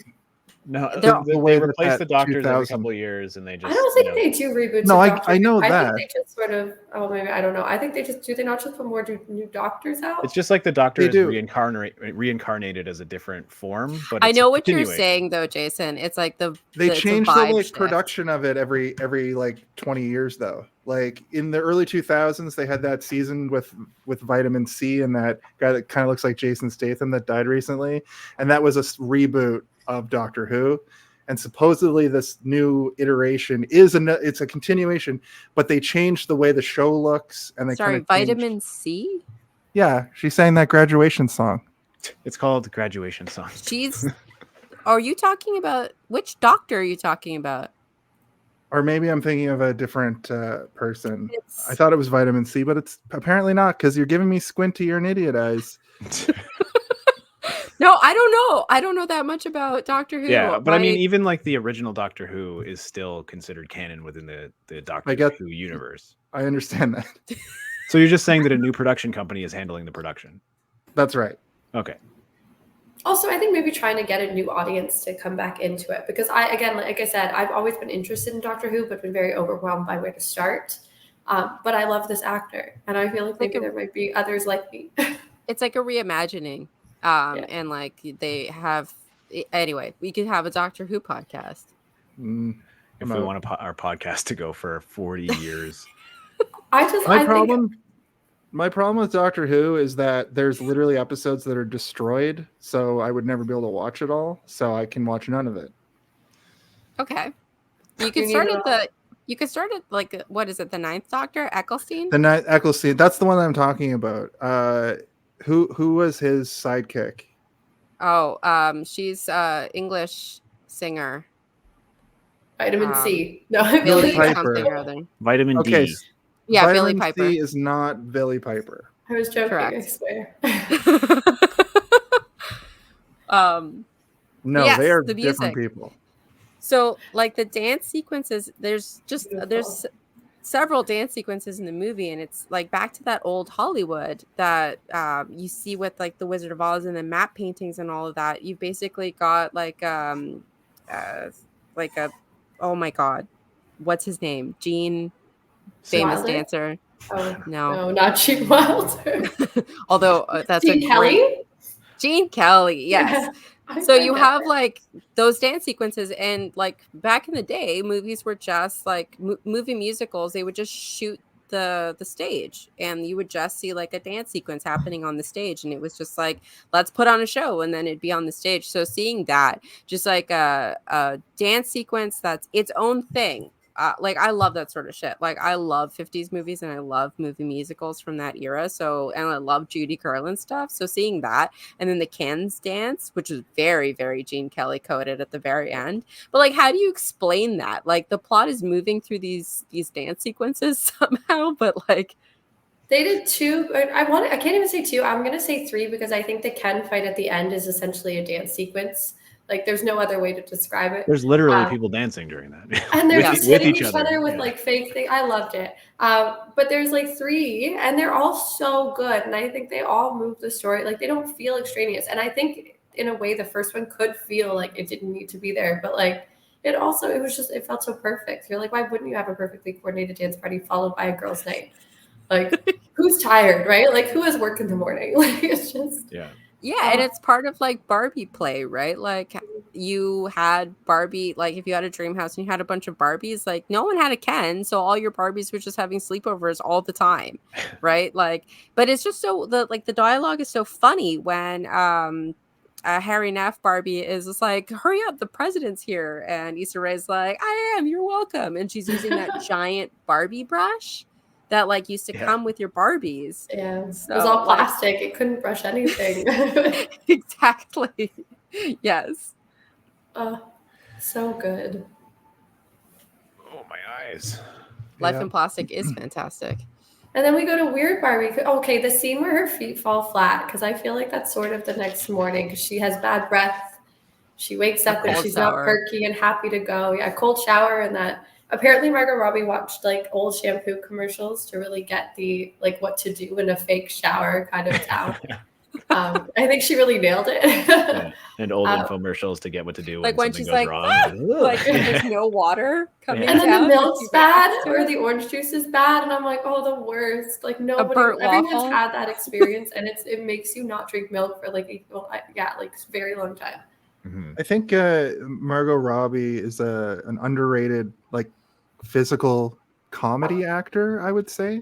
She's usually in pretty serious roles, and she got to sort of put that on display in this, where like that scene I was talking about earlier where she's sitting and falls over later in the movie when she's like the whole world has come crumbling down and she's just face down crying. Yeah, hilarious. But it's funny because you're right. Like her physical movements in that are just so reminiscent of how a Barbie moves that like you can't help but laugh. And I don't know, it helps like lighten that moment. Yeah, and even leading up to that, like the way she kicks off her shoes and like pulls off her coat and then like throws her earrings and then just like sits and then like goes sideways like a plastic doll. Like the whole thing is really, really great. Like she's perfect casting for it. I mean, she was a producer. She got this movie made in a lot of ways. Like she was a big force behind it. But she's incredible. In the doll community, when this was cast, people were like, Ken's too old. Like Ryan Gosling is way too old. And Margot Robbie's too old. And like everyone was mad about the casting. And then they were wrong. They were They were wrong. They wrong. did a great job. Like they did an amazing job. It's also hard to think of a younger actor and actress that you would sit there and be like, you'd work. Like it would I think just be you'd have to have unknowns.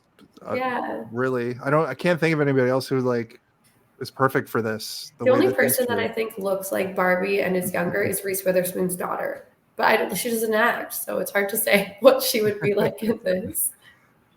Yeah, and I think Ryan Gosling, I mean, he started out in comedy. Like anyone in Canada watched Breaker High, who's our age, and like he was in Young Hercules. And people seem to think like he's a serious actor for some reason, but like he's been in a bunch of comedy movies. And he's super funny. What is the one that he did? Was it The Other Guys or something? Or he's in a lot of comedies. I think he generally is.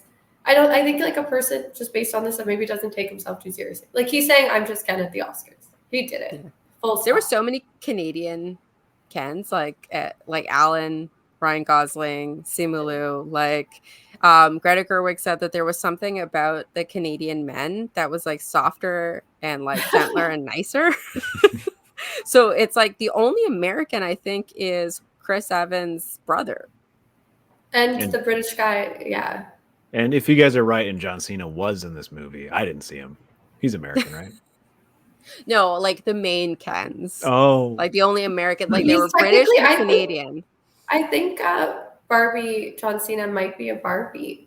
Like I don't think they made dude mermaids. Like a merman. They do. Yeah. So recently they had, he was a signature collection merman Ken. And so he was on Mattel Creations and he was really expensive. So he is a Ken. Yeah, that's why Dua Lipa is based off of a Playline mermaid doll, and Playline is the ones that like are for kids, and then the signature collections are the collector ones. So Merman Ken, I can't remember what his actual name was, but like he's a collector, and Dua Lipa's her Playline. I'm surprised WWE hasn't made a Ken mermaid doll. They call them action figures.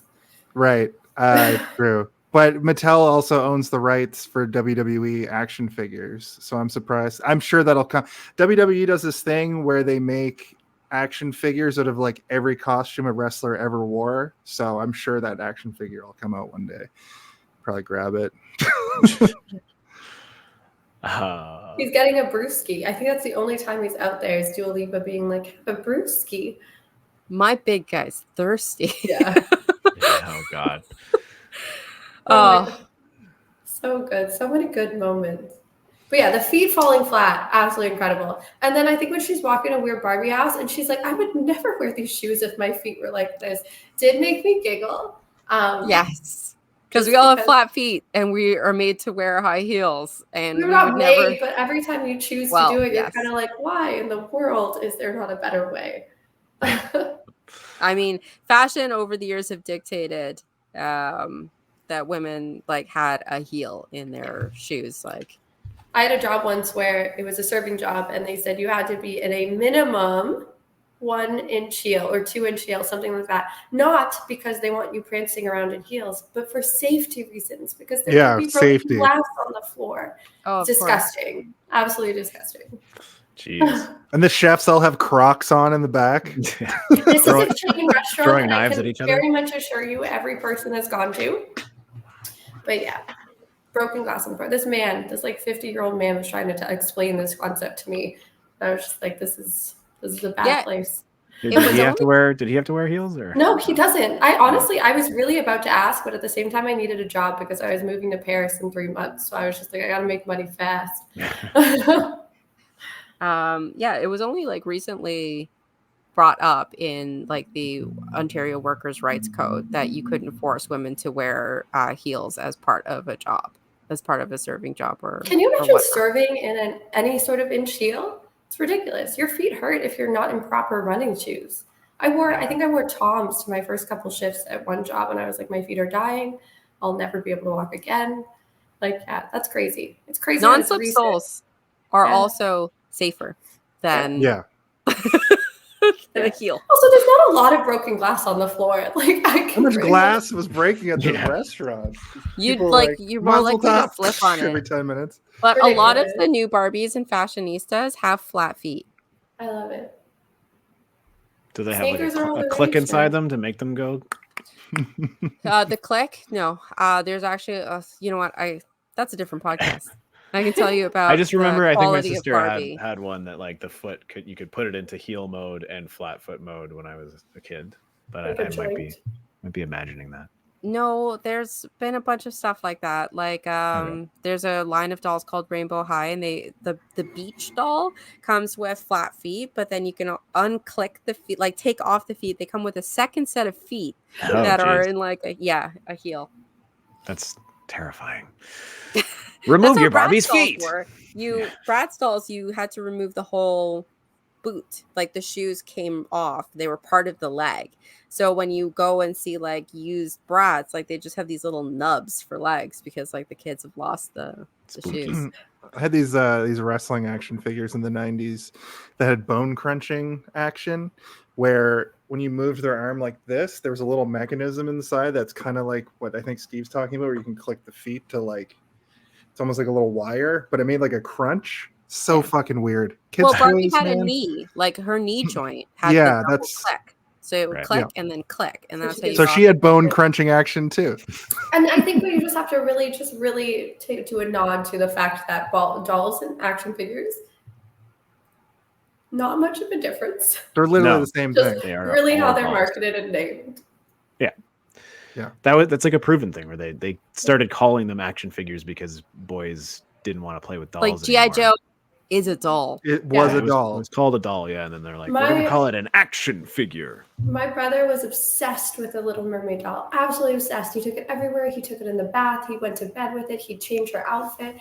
And everyone was just like, why is he playing with dolls? Why is he playing with dolls? And my parents were like, okay, wait, give him a He-Man action figure. He's just walking around just like a really burly dude. What's the difference? Like, what's the difference? Yeah. In fact, that's weirder.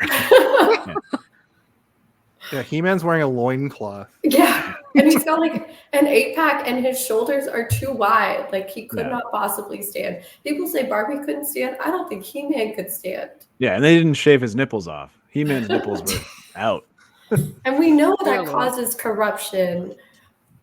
I mean, there was a big to do about Barbie's panties because she used to have like plastic panties that were put in.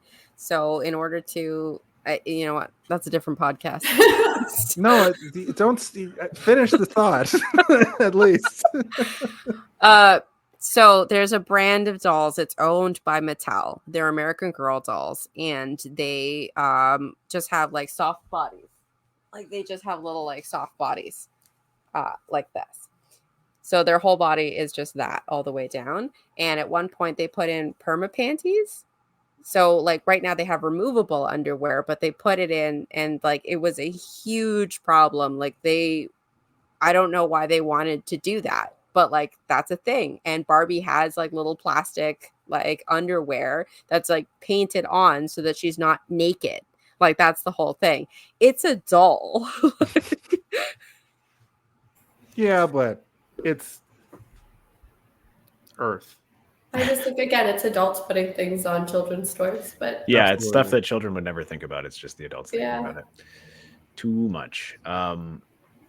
So where are we at? This is about when Ken walks away and he's sad. He's sad Yes. because he didn't get invited to the sleepover again, the girls' night. He never gets invited to the girls' night. You know, you feel a little bit sad for him. You get it. You understand his perspective. He doesn't have a purpose without Barbie's gaze on him. So I assume he's just always depressed any moment that Barbie's not paying attention to him, which is sad. He doesn't have his own identity. And then the next day is when Barbie starts to fall apart, and we get a nice funny scene at the beach where they discover her flat feet, and they all be like, flat feet. Yes, everyone starts like gagging. throwing up. Yeah. But considering there's no liquid here, I think they're actually throwing up. Yeah, they're supposed to be barfing for real. And then Ken is barfing, and they're like, "Stop!" They tell him to stop immediately. You don't get to get an opinion on Yeah, this. you're not allowed to barf. Only we can barf. And then she goes to meet the best Barbie, Weird Barbie. I mean, my favorite Barbie. I don't know if it's the best, but She's in so my opinion, funny. she's Okay, my but we Barbie. start out by seeing a dog, which is a real toy, just pooping. Tanner. Legs, yeah. Tanner Absolutely the amazing. dog. So he was discontinued because Barbie had a little pooper scooper, so his poop would come out, and then the pooper scooper was a magnet that you could like pick up the poop with, but the magnet would come loose. So it was actually like a safety reason Choking that it was hazard. recalled. Yeah. Also, the Children poop eat kind of the feels like a magnet. choking hazard. For some reason that wasn't an issue, but it was like the magnet coming loose, I guess, because if you eat a magnet and then you also have another piece of metal, your insides get like clonked together and you could die. Yeah. Magnets are probably not great to eat. No, Fake don't eat poop, them. though. You can do that all dang day long. Oh, the video camera Barbie, she was discontinued because of an FBI investigation. Because if you put cameras that you can upload like a certain amount of content in the hands of little kids, and then people could Right. film I mean, children. Filming yeah. children's probably not a good idea through a doll. Yeah. Yeah. I thought it was just a TV, but it was a camera. It was It's a a camera camera. on one side, and then you could see Oh. what you're doing on the back. Yeah. And then you can Oh, upload it into a computer. I thought that Barbie just was like you could just like put little videos into it that would play. I didn't No, realize you it was like a video recorded. camera. Oh. Yeah. Yeah. Like 20 minutes of footage, I think, that you could record. I just feel like maybe they didn't have a very good like you know how you come up with ideas and then you need people to sit there and be like, that might be a bad idea. They lacked that team for like a lot of Barbies. Yeah. They were just trying stuff, seeing what stuck. Yeah. You needed like someone who wasn't a yes man to be like, I Not a don't really good know, idea. guys. Sugar Yeah. daddy, sugar's daddy. Like, what are we? Well, I We guess don't someone want to asked. give kids a cock ring. Like, what are we doing? Yeah. They kind of hint on that in this movie within the things that are happening in Barbie Land as things sort of unravel. All that stuff's happening in real life, like the Ken doll and the Ken mansion all are selling Mojo before they're even Dojo. released. The Yeah, movie's a Casa House is blockbuster nice. before it's even released. And Depression Barbie becomes a thing like in the real world. I assume that's what that indicated. Yes, it was. You know, It was A a sugar friend in the daddy real came world. to Barbie World and then it Yeah. ended up in the real world. They So, actually normal. are releasing a Sugar's Daddy Ken. Like, Oh man, I was They wondering did- if they were going to make the Depression Barbie and the Cellulite Barbie in tandem with this movie as like limited edition. They made collector's Weird items. Barbie. Yeah, they did. They made a Weird Barbie. Weird Which I kind of Barbie actually is a little easier to get away with, but Depression Barbie and Cellulite Barbie maybe not so much. Irrepressible Thoughts of Death Barbie. That's I think a that good one would be the one, hardest yeah. one. Like cellulite Barbie, you could just throw out. Like that's a good, like almost the entire 100% of women in the world. So like add it to Barbie. Let's Throw it represent. in there, yeah. Exactly. So then she's sent on a mission to go to the real world, which is a charming little moment where we have these maps and drawings that are clearly drawn by children. I am wondering if they, if they just had a really talented adult artist who was able to emulate child drawings, or they actually got a child to draw the map and stuff like, because it's so authentic looking to me that like I would be surprised if they didn't get a child to actually draw these things. I wonder don't know if if it's you- actually a map, like actually like a Barbie map. I'm not sure. Well, There it's was a controversy around this map. I Mhm. think it was a conspiracy theory thing, though. Not a Like a conspiracy. Pixar theory. yeah, Wasn't like- it not able to be shown in China or something because of like Yeah. certain lines that depicted Taiwan? I'm not sure. 100%. What? Here, I'm gonna- That might just- yeah, I I'm didn't gonna- hear That about might it. just be pull it up. coming from Instagram. Please don't quote me. Okay. It's a real- Vietnam has banned Boomer Warner Facebook Brothers' moment. highly That's it, anticipated film Barbie from domestic distribution over a scene featuring a map that shows China's unilaterally claimed territory in South China Sea. State media reported on Monday. It's the most fake map in the world. We can look at that Yes. and say that map does not depict the real world. The continents they're not even attached. They're just all islands. They're all And she floating. calls it what, the country of Los Angeles in Yeah. the That's the conspiracy theory element to the whole thing. Yeah. I it's- just wanted they're to Barbies. They don't really understand.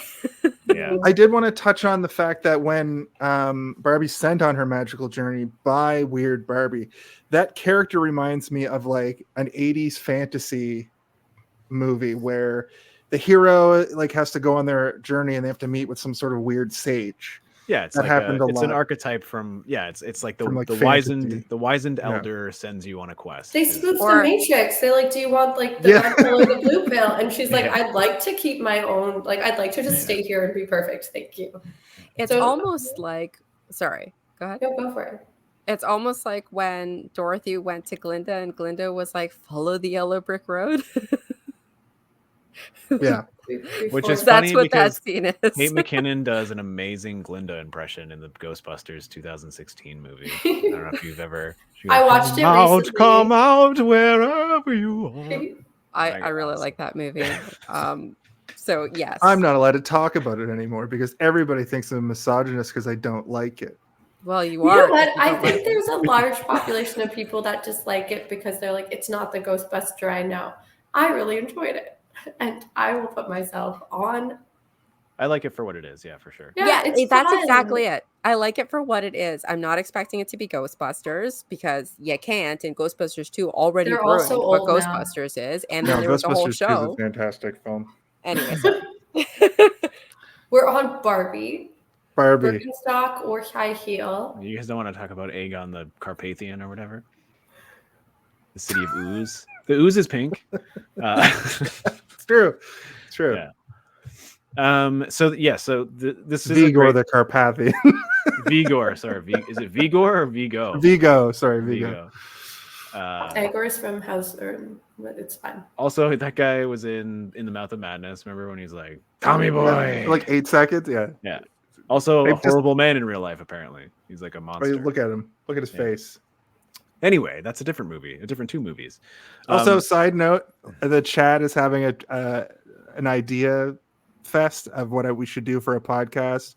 And basically, Noel should have a podcast called That's a Different Podcast, where we revisit topics that come up. And then it requires a flow chart. we need to have like Okay, a stop personal now. spreadsheet. Go watch this other episode and then come back. oh no, but it's like Marvel Comics. How that was a big thing that Yeah. DC Comics didn't do. Marvel Comics had the little editor's notes that said, for more information, like go to read Yeah. like X-Men 101. And like that's how you sell more comic books. So we We'll have can a sell more spin-off, podcasts. We'll call it Remember- we'll call it Noel's Notes. And Noel's Notes, it'll be like a spin-off podcast. Yeah. Where you We should have fill like in a the little blanks. clicker for every time we reference a different movie. And then at the end, I think we all have to just really accept the fact that we did that. We That's confused just a my lot of job on people. this show now. I'm taking notes every time somebody comes up You have with like a different 7 thing. clickers. You've got like a bunch of little, like almost like those bell buttons. What are they called? But when you go to a hotel, I don't think they do it anymore, but the dingers. Right. A Yeah. bunch. Yes. Yeah. all Or happen. anyone on the chat, you guys can have a drink, play a drinking game every single time we talk Go about a off different top. movie. Yeah. Drink water though. or Let else us you'll know. die. Every time we say Barbie, drink water, and every time we reference a different movie, have a shot. Okay. I almost feel like Barbie has that element too, where it's like, look at all these different Barbies that we have and how they're related through history of Barbie, and then when they bring them back, it's a reference to some bygone era. Yeah. Everything I mean, was so deliberate in this movie. Every Yes. single thing that she put in this movie, it was absolutely deliberate, and it absolutely has some sort of significance or history piece. It's my voice. Oh no. so we're sent on a quest, and there's no portal. She talks The about a hero's portal. journey. Yeah, she talks about a portal over and over again, which is great. There's been a tear in the fabric of time and space. You tore a portal open. And then she's like, "There's no actual portal. You just have to take a whole bunch of different Barbie-themed vehicles to get to Los Angeles," which is fun. Again, very Wizard of Ozzy as well. Like the painted backgrounds, some of the stuff even just looks like boards passing over the screen. The Very pink charming. road. Yeah, it feels like, again, like a stage play, and it's super pleasing visually, to me at least. Yes, I Um, agree. Was there a Barbie spaceship? That was my main question. I know I've seen her on a. There was astronaut Barbie. I'm pretty sure there was an astronaut Barbie. Yeah. Right. I remember the Yeah, they're camper. the two ones in the sky. I remember the camper. Yay, space! She says Yay, as she's space. driving by. Absolutely iconic line. I think I say that pretty often. Like every time a NASA update comes up on my Instagram, I'm like, yay, space. And Ken is secretly stowed away in the car, which It's so small. but he brought his rollerblades because he literally never goes anywhere without them. Where does he keep them, Steven? The thing that he says, what if there's beach? You'll need someone who's a professional in that. They are going to Venice Beach. Like there's beach. But then it turns out he doesn't know what to do. He doesn't know how to swim. He tried to go in the water at the start of the movie. He bounced off the wave. Yeah. Oh, when Barbie makes that comment when they do get to Venice Beach and they're just kind of, and I think that was one of the first scenes you saw when pictures came out of the movie and it was just them in these neon outfits. That was the first picture. And Barbie starts making that comment about being like, I suddenly feel like very aware. And honestly, I've never had something feel so like hit so true and also just sit there and be like, damn. It's weird when you voice it. Like it's weird when you put words. It's very it's very concerning, but it's also a very well written joke. Like it's very funny. They just take the word self-conscious and find a way to extend it into mine very much has an undertone of violence. That's what I was gonna say when Ken's like and when she says like very much has an undertone of violence, it just like I'm sure it hit every woman very differently, because yes, existing in the world does have an undertone of violence. Yeah, you're suddenly so aware of everything that you chose to wear for a day and chose to like highlight. Yeah, it was a very, I think the first scene for being in the world where you're just like, look how fun colors and you're on Venice Beach and everyone looks like they're having fun, and then her like slow realization of just like what she's feeling in that situation. And then they give us the construction workers where she's just like, oh good, we'll see it like a construction team, finally some strong women that we can talk to. And it's just all dudes. I'm like, Barbie Land is so different. It's so different. I do like that the construction workers are horrible, disgusting men. But then they're an exaggeration. But then at the end, they imply that they're transgendered, and the guys are like, "No, that's okay. that's fine." Like they're not complete assholes. Well, like there's a little bit of humanity in there. Is that there's always more bark than bite, right? Like they're cat collars, but but the line that got me was when Ken and Barbie keep getting arrested. Like they get arrested the first time because someone slaps her ass and she punches them, and then she's like, I think we should change clothes, and then they go and get like the cowboy outfits, and then she gets they stole them, so she gets arrested again, and the cops are like, I think like it's better when she has more clothes because like it leaves more to the imagination, like better looking with more clothes. You know what, sweetie, keep them. Like, there's literally there's no way to win there. You honestly, can imagine more. Yes. That scene killed me the most because of also just like when they're getting their little mugshots and it's like Barbie and then and Ken. Like it literally says and Ken on his little mugshot thing. And it's a consistent point through the whole story of him just being like, I'm Barbie and Ken. Like I'm nothing without Barbie, which I think they like really wrap up in a nice way. But yeah, I did think that little placard was really cute. Really there is no just Ken. Yeah. That was another moment watching it this third time that I didn't put together because the Ken enough bit I kind of was stuck on. I was like, what? That's a weird way to like just make everything okay for Ken. But it was to her point being like, what if it's Barbie and also Ken exists as well, also as a separate person? And that sort of spawns the Ken enough stuff. You. Yeah. When I first saw the movie, I was like, that's a weird cop-out, but it was me missing sort of a point that they were trying to make about everybody sort of being their own autonomous thing. Yeah. Because she's saying it to herself just as much because it is Barbie and Ken. You're not stupid. Barbie and Ken. So when she's giving the speech to Ken, like she's referencing things that she said, like when Gloria and Sasha are coming into Barbie Land, she's like, and you'll get to see my house and all the stuff that I've bought. Like she's talking about her stuff, and then that speech at the end that she gives to Ken, she's saying like, you're not your stuff, you're not your girlfriend, you're not like, so she's seeing herself outside of her world in Barbie Land as well. And I think that's when they both split off and become autonomous, like their own characters, their own people. Like, yeah, she doesn't even like Ken, and she keeps him as a boyfriend because it's Barbie and Ken, right? Where from the start you see that it's not something that she's like excited about. She's just kind of like, okay, you're here. Yeah, they're kind of anchored to each other, and that's strange. Yeah, because they're Barbie and Ken, stereotypical Barbie and stereotypical Ken. I think if this movie wasn't told the way it was. If it was in the hands of some other director, they would have shipped them anyway. Even if the plot was the same, they would have still had them Like a redemption together arc. at the end. Yeah. I'm glad that's what none of this was ever about. It's like the reverse of a rom-com almost. Barbie needs to end like in her space figuring her stuff out. I think that's like a key piece here. Yeah. Which is one of the important like tones of this movie. That's why I think this movie just works to show to really anybody. Anybody can watch this and feel something even if they thought they couldn't get something out of it. I think it really surprised a lot of people. With I think that one guy in Tatiana's theater. Yeah, who did not pick it up and was just kind of like, oh god, and he's another not Kenough. disgusting. I was like, I'm like, I hope that girl is just like this is like a first date, and she's just like, I'm sussing him out. Like, I hope this isn't a long-term partner that she just then has to go home and be like, dude, what the hell? Or maybe they both bonded over the fact that they thought the monologue was like bad.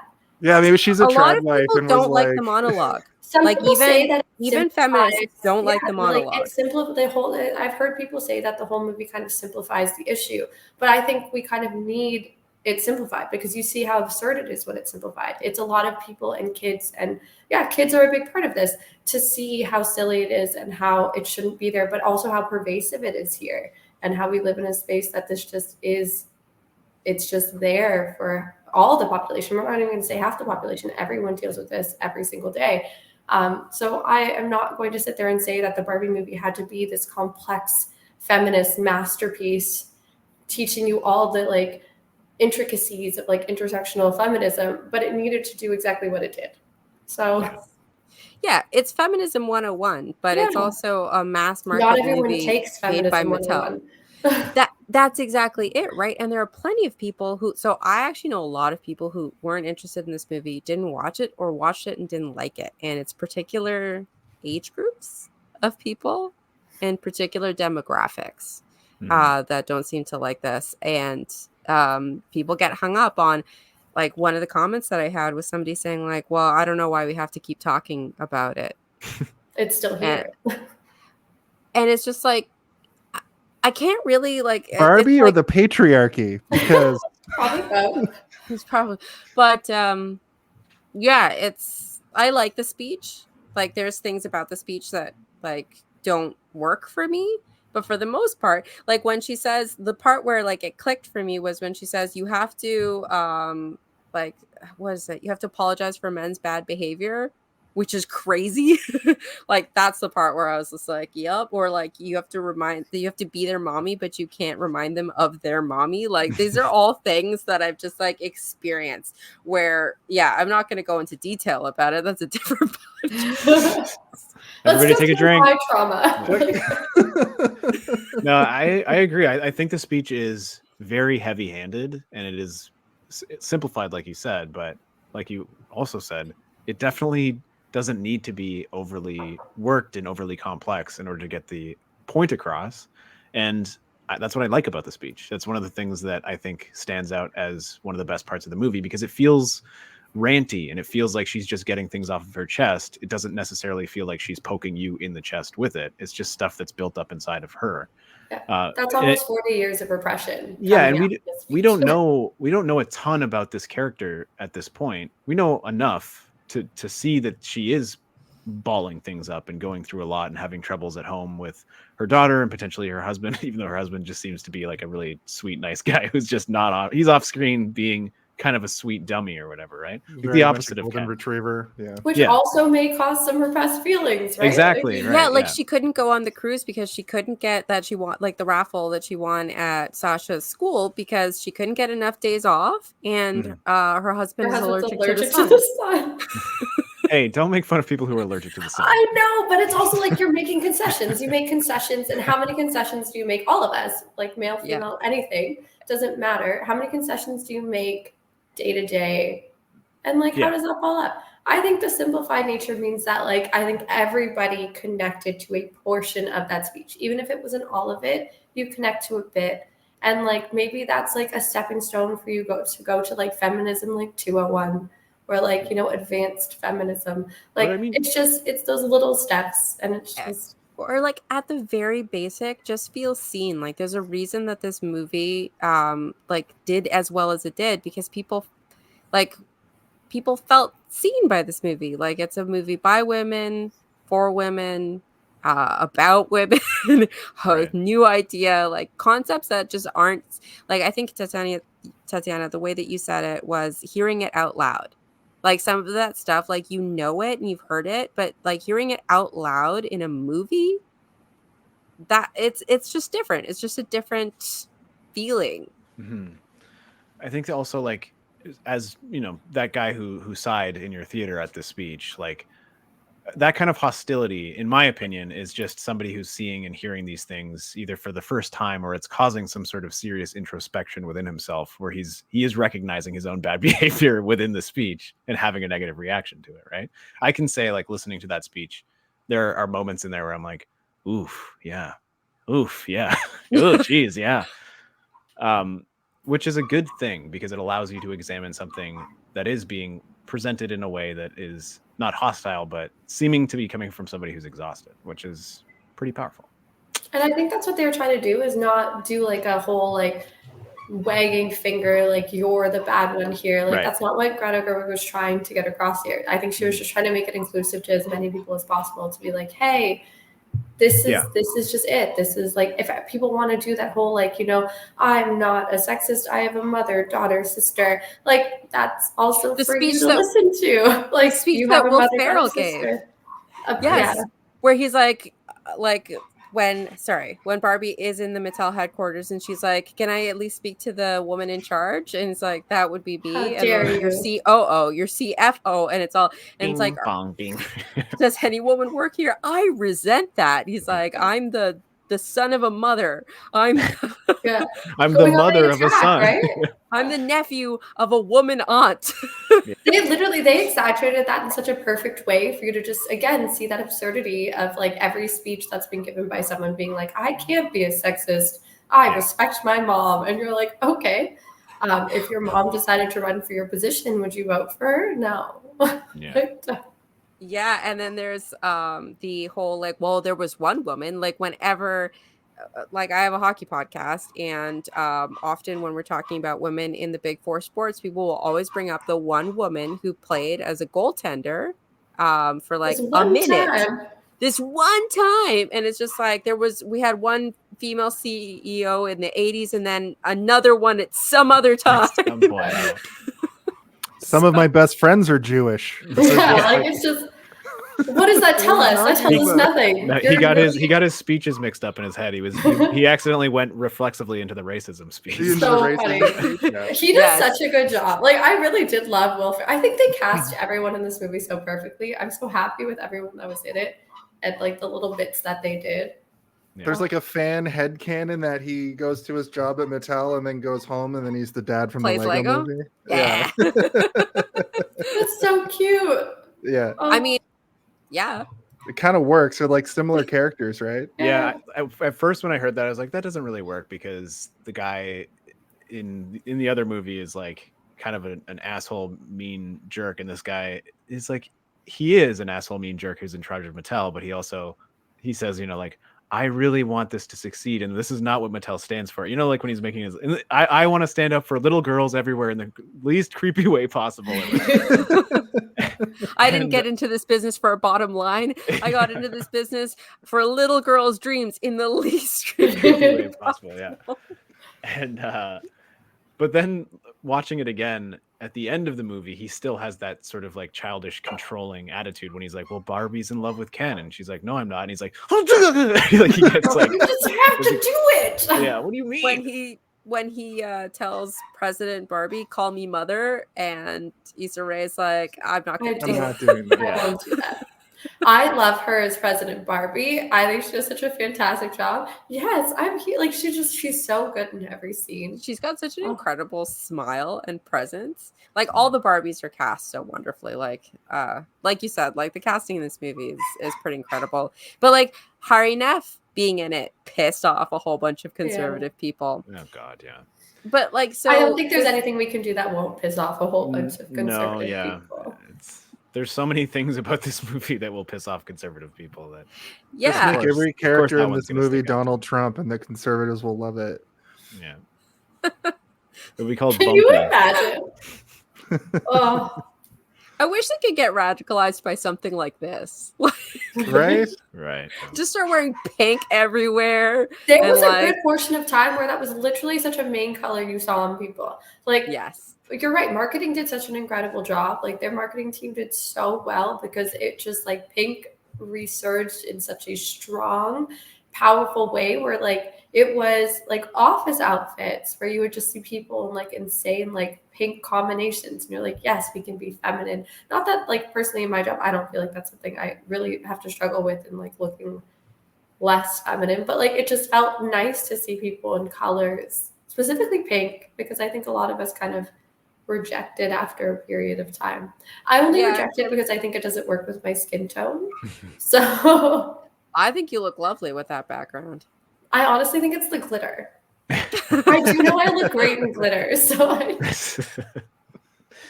Yes, they do have the line of shoes. yeah.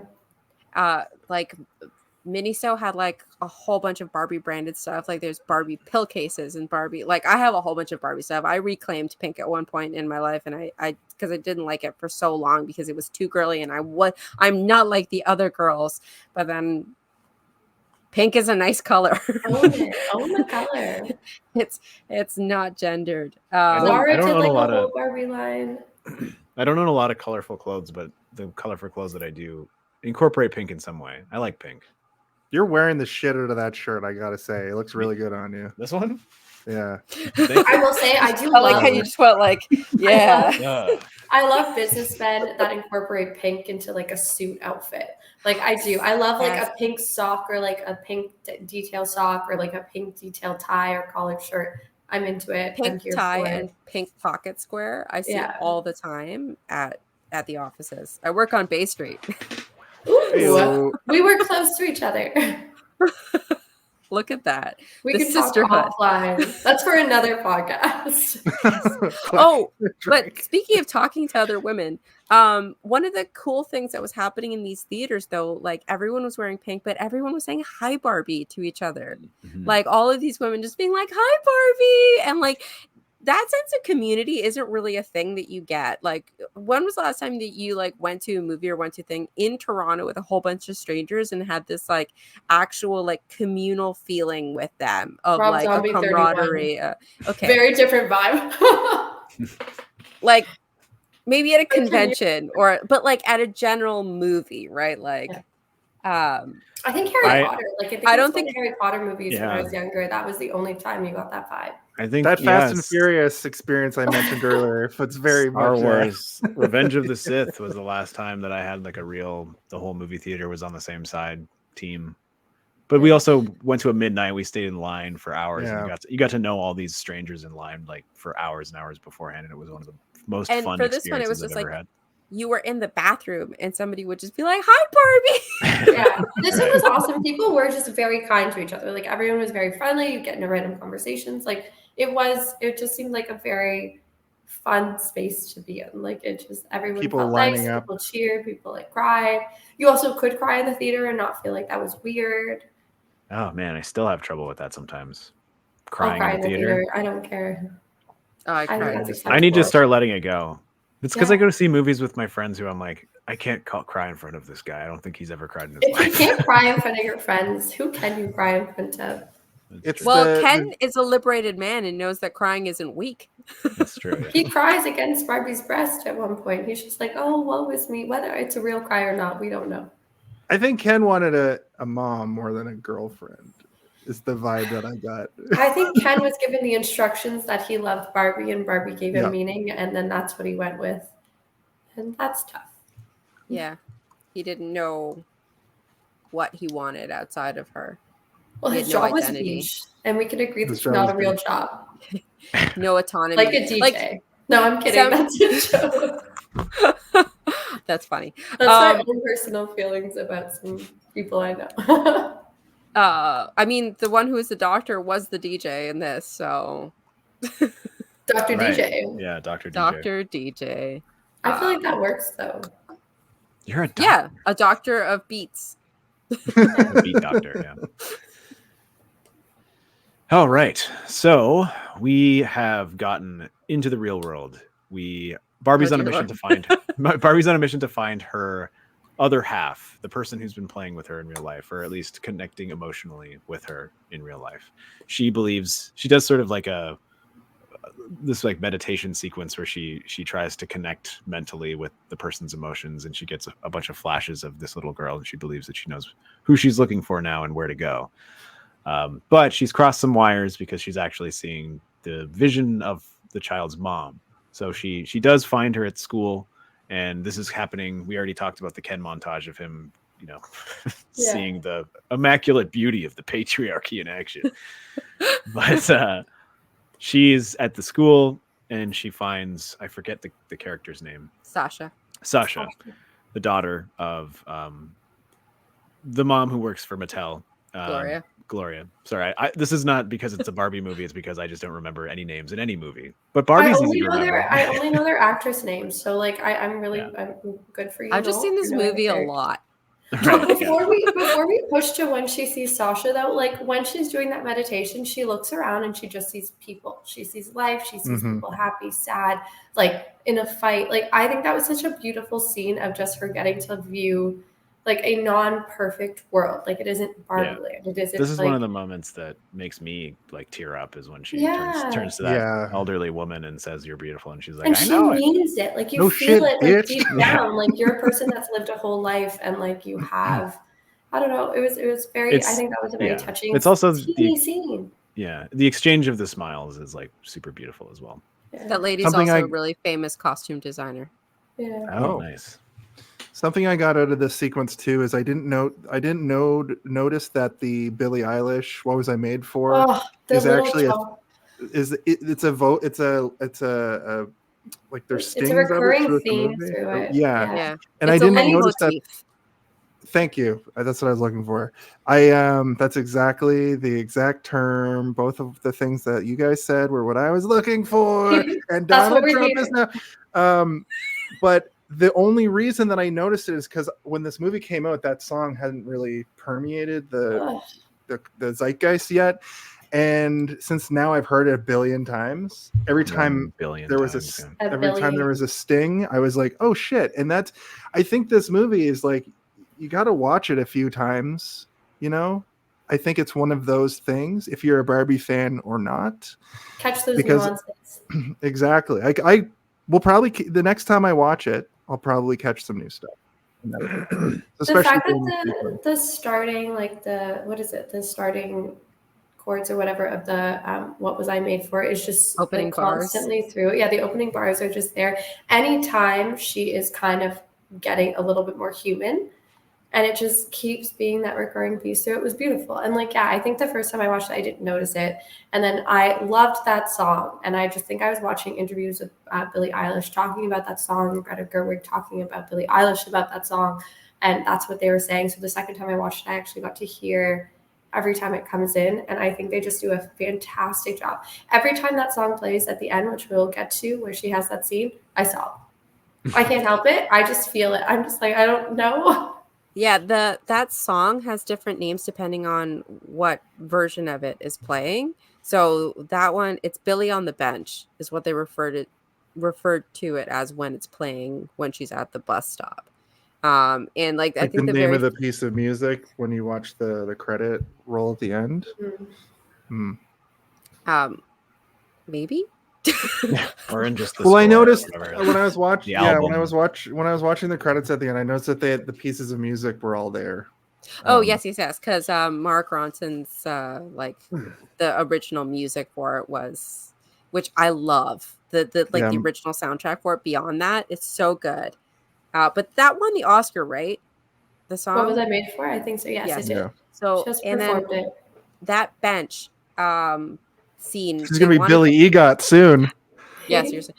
Sorry. That bench scene, they wanted to cut it, but Greta Gerwig said, without that scene on the bench, this movie doesn't make any sense. And kept she pushed for it. She deserved to push for it. She made $1 billion. So yeah, she gets her scene. Yeah, definitely a wise choice because I would argue that is probably one of the most powerful moments in the movie. And it introduces you to the idea that Barbie is seeing what it means to be human from a different perspective, which is and really very early touching. on in her story. Yeah. Which is that it's imperfect, right? Like it's imperfect. Mm-hmm. Yeah, you get to see, people laughing, people having a good time in the park, a man contemplating suicide, I think, and then just like an arguing couple, and then she even starts to real hear trees, the trees and the sounds of insects and birds and the wind and all this stuff, and it's really, again, the sound design of this movie just kept blowing me away. Like from the moment they touched the monolith that is Barbie at the beginning, and there's like this sound. I was wearing headphones when I was watching it, and I was just like, this is brilliant. This is amazing. Even the goofy little stuff, like there's that scene where he's playing the keyboard, he's playing that beat on the keyboard when Barbie first comes back, and he throws the keyboard and it goes like it makes that cartoon sound. Like just little details like that in the sound design. All the sound design in Barbie Land is just impeccably great because it's like it's a live living cartoon. Yes. One of my favorite things in the movie is Kingsley Benadir's dance when he's playing the Casio, and he's just kind of like standing there like doing this like stupid little bop. There in the IMAX showing of it, they had an extended dance scene for that, and like it just got even like crazier. So they just like took a clip of it, but it's so good. I mean, all the Kens are so funny. It looks like they all had so much fun making this, and I feel like that really shows. Like it just feels like everyone had a fun time being in it. It's like the opposite of being in a Stanley Kubrick film. Right. Do you want your character like beat down to nothing and then brought back up my way? Yeah. Should have had a Shelley Duvall cameo. I'm trauma Barbie? Like, I don't know. Yeah. Oh no. But yes, we go to the school. Stanley Kubrick induced trauma Barbie. Yeah, so she meets up with Sasha, and Sasha pulls a mean girl and she's so tears mean. into her. This was all of Noel's internal thoughts. This is when I see this, I'm like, this is Noel right here. Sasha? Yeah. She calls her a fascist. She calls her a fascist, and then when she's crying on the bench about it, she's like, "I don't control the railways." The railways, yeah. Or the flow of commerce. It destroyed me. And her makeup is so tragically smeared down her cheeks, and it's just so I'm funny. not a fascist.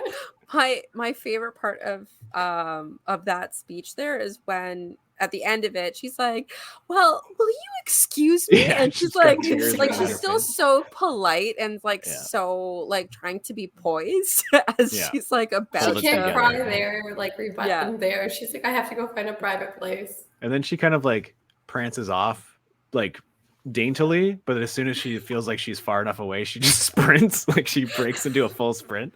Yes. Oh yeah. This is when Ken is at the library getting books about horses and patriarchy and war. Yeah. That's all you need to know. This is like I don't know if this is done on purpose, but Sasha is the name of one of the brats, and the four girls at the table are the same like ethnicities, we'll say, as the main four Bratz dolls. That's got to be deliberate for sure. And they're acting bratty. I wouldn't be surprised if those characters were all the names of the other brat dolls, and they just are uncredited because they don't want to get into a sticky situation. We're gonna make the brats.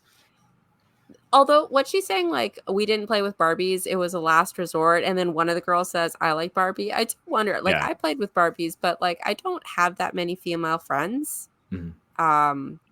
And I don't really ask people if they play with Barbies, but like, I'm an eternal child, and I literally have a wall of dolls over there. Right. So like, I don't understand a world where you wouldn't play with Barbie or cars or Batmans or like, but I'm just like a toyetic person. Yeah. I grew up with a brother, so we had a medley of toys, and we both played with them interchangeably. Like it didn't matter. Yeah, that's how my house was too. I have a sister, and I played with Barbies, and I played with Batman and Ninja Turtles, and they sometimes all played together. Sometimes Dick Tracy would show up and be like, "Man, also, see, it's so fun you're going downtown, Barbie." It's so fun to have Batman in a Barbie dream house. Like he fits right in there. You can take him places. Around here. Wait, hold on a sec. One of the original Bratz Barbies names was Sasha. Yeah. Yeah. We just talked about that. Yeah. Was Sasha Chloe? Oh Yeah. my god. Sorry, there's a Bratz movie. I'm gonna just say Chloe it. It's not Jade. good. Chloe, Jade, Yasmin, and Sasha. Oh, Jade, that's it. Yeah. I don't think the other characters' names are mentioned. We would have to check the credits, I think. You know, To see Gloria's name is never mentioned in the movie. You see I it was in Scrabble wondering on the about back that. when she's playing with Weird Barbie as a child, Uh-huh. but you don't hear her name Through the whole thing. through the whole thing. Oh wow. And in the original subtitling on the original download, they never said Gloria and then the words. It said Sasha's mom. And only on recent ones have I seen that it says Gloria. America Ferrera, I will say, as a character through the whole movie, was a person who dressed very feminine. It was nice to see. She had like a pink blazer. She had a very fun like floral top and jeans. She even going to work, she like looked very feminine and fun. I liked it. That's all she wanted was a flattering top and to feel good about herself. Yes. Honestly, that was the most relatable thing. Like, just like get through the day feeling kind of good about myself. That's it. No one yell at me. I wonder. I If, don't like, want to feel like I have the urge to cry at any point in my day. I wonder if the reason that her name was not mentioned in the movie was just for the audience to be able to insert themselves into that character a little bit more easily without having, a name attached to it. You can just place yourself in there. I didn't even notice the name wasn't mentioned, but I guess it's because people are just referring to her as mom the entire time, right? Yeah. Yeah, She's I'm looking mommy. through the credits, and those other characters aren't even credited. Yeah, I think my theory. Oh, should I do it?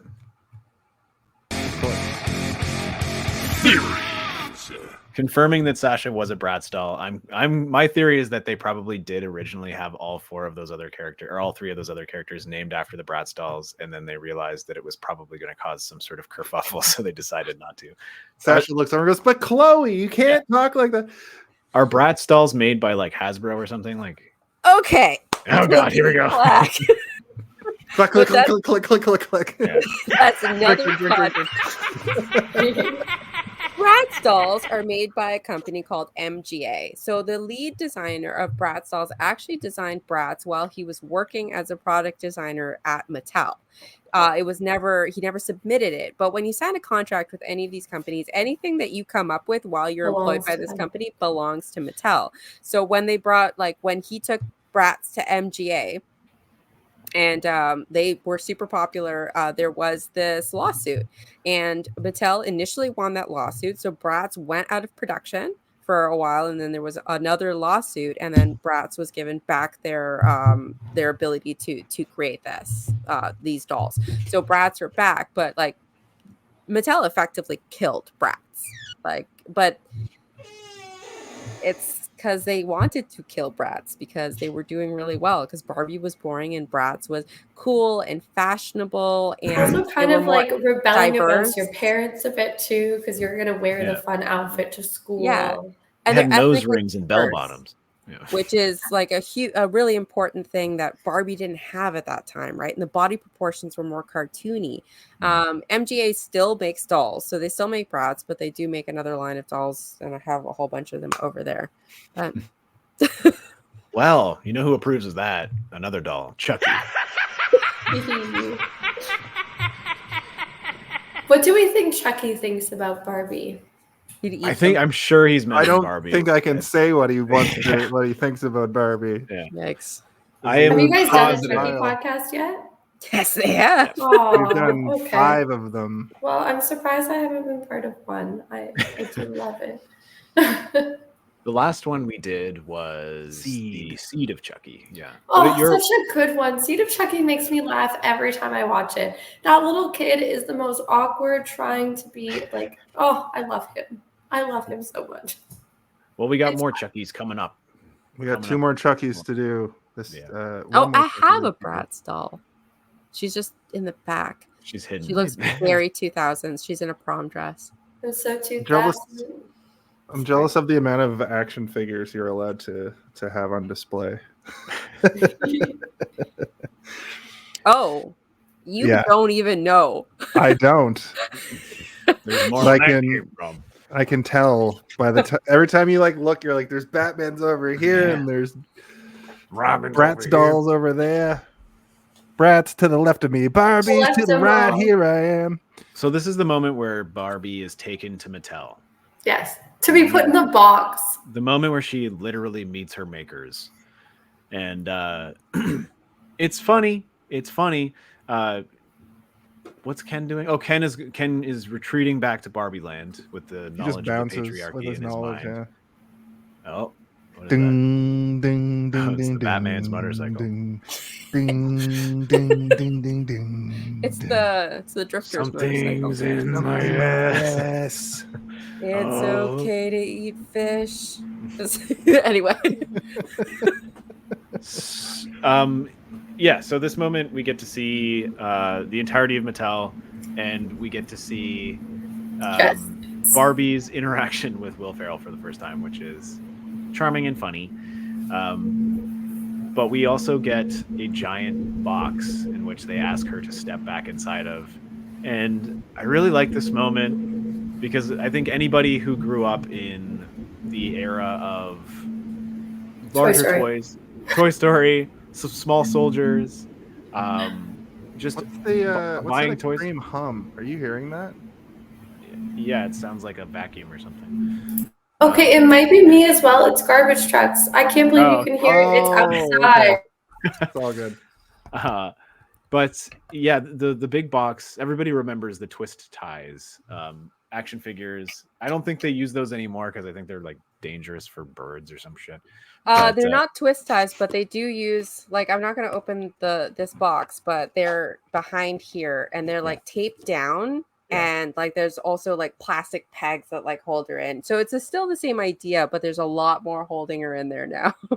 Right. But a very Proustian flashback. And then Will Ferrell says, "Remember Proust, Barbie? That did not sell." Yeah. Also a scary scene, like when they're twisting it, like it really kind of freaked me out. I was like, don't go in there, Barbie.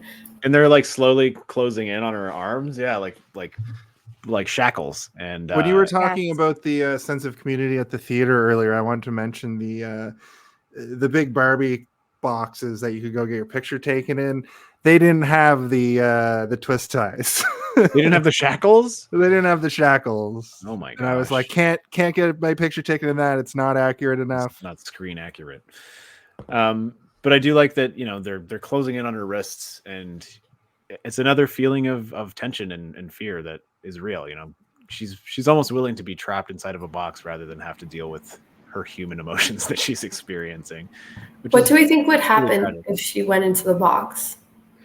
She would just live in the box forever, I guess. She would be back in her original home. If she went back into the box, she would have gone back to Barbie Land, but she wouldn't have had Sasha and Gloria with her. So patriarchy would have taken over.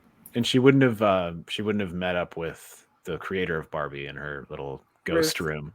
Ruth, yeah. Perlman. There's a funny line. It's canon. He's like, yeah, we have the ghost in there. I was gonna say there's a funny line at the end, yeah, where Will Ferrell's like, her ghost occupies an office on the 17th floor or something crazy. Like, you're like, okay.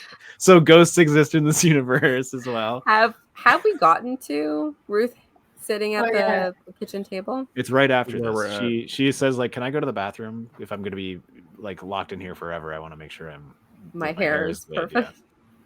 I'm surprised they let her go to the, like, when he's like, I guess you really They were bumbling idiots. I think we can agree. They would have been like, absolutely. That she doesn't eat or drink or have to use the washroom or have any kind of human anatomy.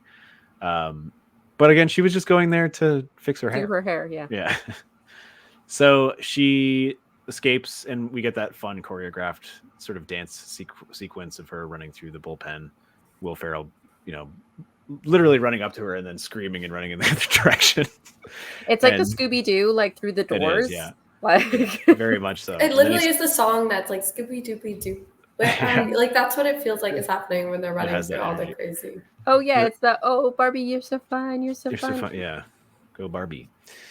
And then she meets Ruth for the first time, and everything kind of calms down for a moment. It's sort of an extension of the scene on the park bench. And we learn a little bit more about Barbie, but we don't learn who this woman is until the very end. But As soon as she said she was Ruth, I was like, it's Ruth Handler. Like as soon as she was at the table, and she has little patterns with gingham cloth. So she's got little Barbie clothing patterns. Oh, interesting. Well, she's got a book of like drawings and stuff too that look like they're clothing designs for almost like the paper dolls and stuff. Yeah. And like the little actual patterns for the dresses. Mm-hmm. So your reaction to her saying her name at the end was like when the portal opens in Endgame. You're like, ah! You're on your left or whatever. Yes. Yes, exactly. Okay. Nightwing's just gonna do the podcast with us. That's great. Nightwing's great. I want to just give you guys a heads up though. It is 10:30. Oh shit. We gotta sprint to the end. I mean, yeah, she talks with Ruth and then she meets up with Gloria and Sasha, and they decide that they're gonna take her to Barbie Land. And they go to Barbie Land. One of my favorite moments from around this part is like Will Ferrell's like, they cannot go back there with them. Who knows what's going to happen? All kinds of crazy stuff. Your mind won't even be able to comprehend. You won't even be able to come up with it. And one guy's like, what, like a podcast of two wise young trees? And I thought that was or a choir of young dads, like 10,000 single dads, like singing the news. Just coming up with the dumbest shit off the top of their domes. But then what comes up is the Mojo Dojo Casa House, which is the dumbest shit. And they're selling like hotcakes. Will Ferrell is not happy about it. He didn't sign up for the bottom line. I just love when they say it, and like I think Gloria and Sasha are like, you don't need to say casa and house. Yeah. And just don't. Horses are just man extenders. It's another funny little. And then they come back to find that the Mojo Dojo Casa House has been erected, and everything that you can kind of attach to toxic masculinity is littering the landscape, and it's uncomfortable and it makes me feel icky and gross. Physics Barbie in a maid outfit, it made me very sad for her. Yeah, who wants some snacks? So the thing that made me pop is the pull-up bar that's there. Because when you invite a man into your house, the first thing he's going to do is find a doorway and pull a freaking pull-up bar there. Listen, I almost did it and I didn't do it. I've got a pull-up bar on every doorway in my home. There is a pull-up bar in your home, in my home, in the there doorway. is one in my home, but my partner occasionally uses, like, we have stairs downstairs because we're above a store. He will pull up on like the ledge there, and I'm like, what's happening? What are we doing? I don't actually have any pull-up bars. But that made me laugh so much because yes, like go into like it's like the camping chair in the house, like and the pull-up bar. Yeah. And like the throw pillows, and just like the way that the closet is just like shit's just thrown in it, whereas like Barbie's was like perfectly laid out. Like the one exception, I lived in a house with many men, but they were all either gay or queer adjacent, so there was no pull-up bars. There was an exercise bike though. I have an exercise bike too, but that one's mine. So they return to find Barbie Land in chaos, and the Kens have taken over, and they quickly go into a mode of retreat, and Sasha and Gloria decide that they're going to leave Barbie to this new terror that has been unlocked, but Barbie is retreating to Weird Barbie's home with all of the other sort of strange Barbies that live there, I guess. But when you're first introduced to Weird Barbie, she has all these assistants that are helping pull down the maps and everything. I'm like, who the fuck are these people? Who are these Barbies that are living up here with her? And then you learn they're also weird. They're weird canceled Barbies that no one wants to talk to. The only one that doesn't get mentioned, actually there's two, but one of them is Teen Talk Barbie, the one with like the hat. She's got like that very 90s Blossom look. She was controversial because she was like, you could pull the little string or whatever and have her talk. And one of the things that she said was, math is hard. Oh, God. Which I think is what the Simpsons were making fun of. Yeah, that must be what the Simpsons is. Let's all forget our troubles with a big bowl of strawberry ice cream. That's the kind of stuff. Math is hard. Math is hard. You know what? Math is hard. Okay. Also, like during the first meeting when they discover that Barbie's escaped, they mentioned that this has happened before with the Skipper doll. They're like Skipper in Fort Lauderdale or whatever. She got loose. She tried to kidnap some kids. Key West. Yeah. She was so Skipper's line is called Babysitter Inc. Like that's her shtick is being a babysitter. Oh, so that's why she was trying to kidnap children. Yeah. And at the end credits, when they have all of those like Barbies, like those are real Barbies as well. So Yeah. I mean, it's been around for so long. I would be baffled if they had ran out of options for weird Barbies that have existed over the course apparently of there were 60 so years. many, and they were like they just had like a treasure trove to pick from. It's like in the Harley Quinn animated show, like they don't create new characters, they just go into the depths of DC and pull whatever. It's great. Yeah, like if you've ever played like the Arkham games when you're getting all the trophies and discoverables and stuff, it's just like hundreds and hundreds of references to random Arkham villains and stuff. It's so interesting because you're like, who the fuck is the toy maker or whatever, right? Like probably a bad example, but there's lots of other weird ones. So they leave. And Alan has stowed away in their car this time instead of Ken, because Alan just wants to get the fuck out of there, because Alan is the only normal man who lives in if Barbie I have Land. to like sit on another leather couch, like that line, it's gonna kill me. Yeah. And then he agree. takes out at least 10 men with his fists. Yeah. Yes. Yeah. I like how he's like, they're like, who are you? And he's like, I'm Alan. I'm Ken's buddy. All his clothes fit me. He just starts punching Mid people. punch says it. Yeah, like he says it in mid punch. It's so good. Also, Do we assume all those guys putting up the wall are Ken's? Also, I we had should that talk exact about the fact question. that he did say once they figure out the wall can be built like horizontally, Sideways. not just up, killed me. And they like pan to the wall, and it's just like at like 3,000 bricks upwards. Yeah. It's also funny because like one of them is digging a hole, a bunch of them are watching, and one of them is on top. It's just like, okay. It's like, how many Kens does it take to build a wall? And you're like, too many. Like it's I too many. love the joke. how dumb they That's the one-liner.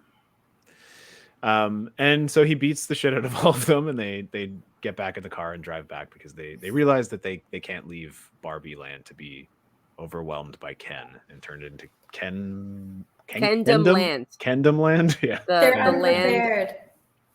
of the free and the men. I can't remember. Yeah, it's too much dumb.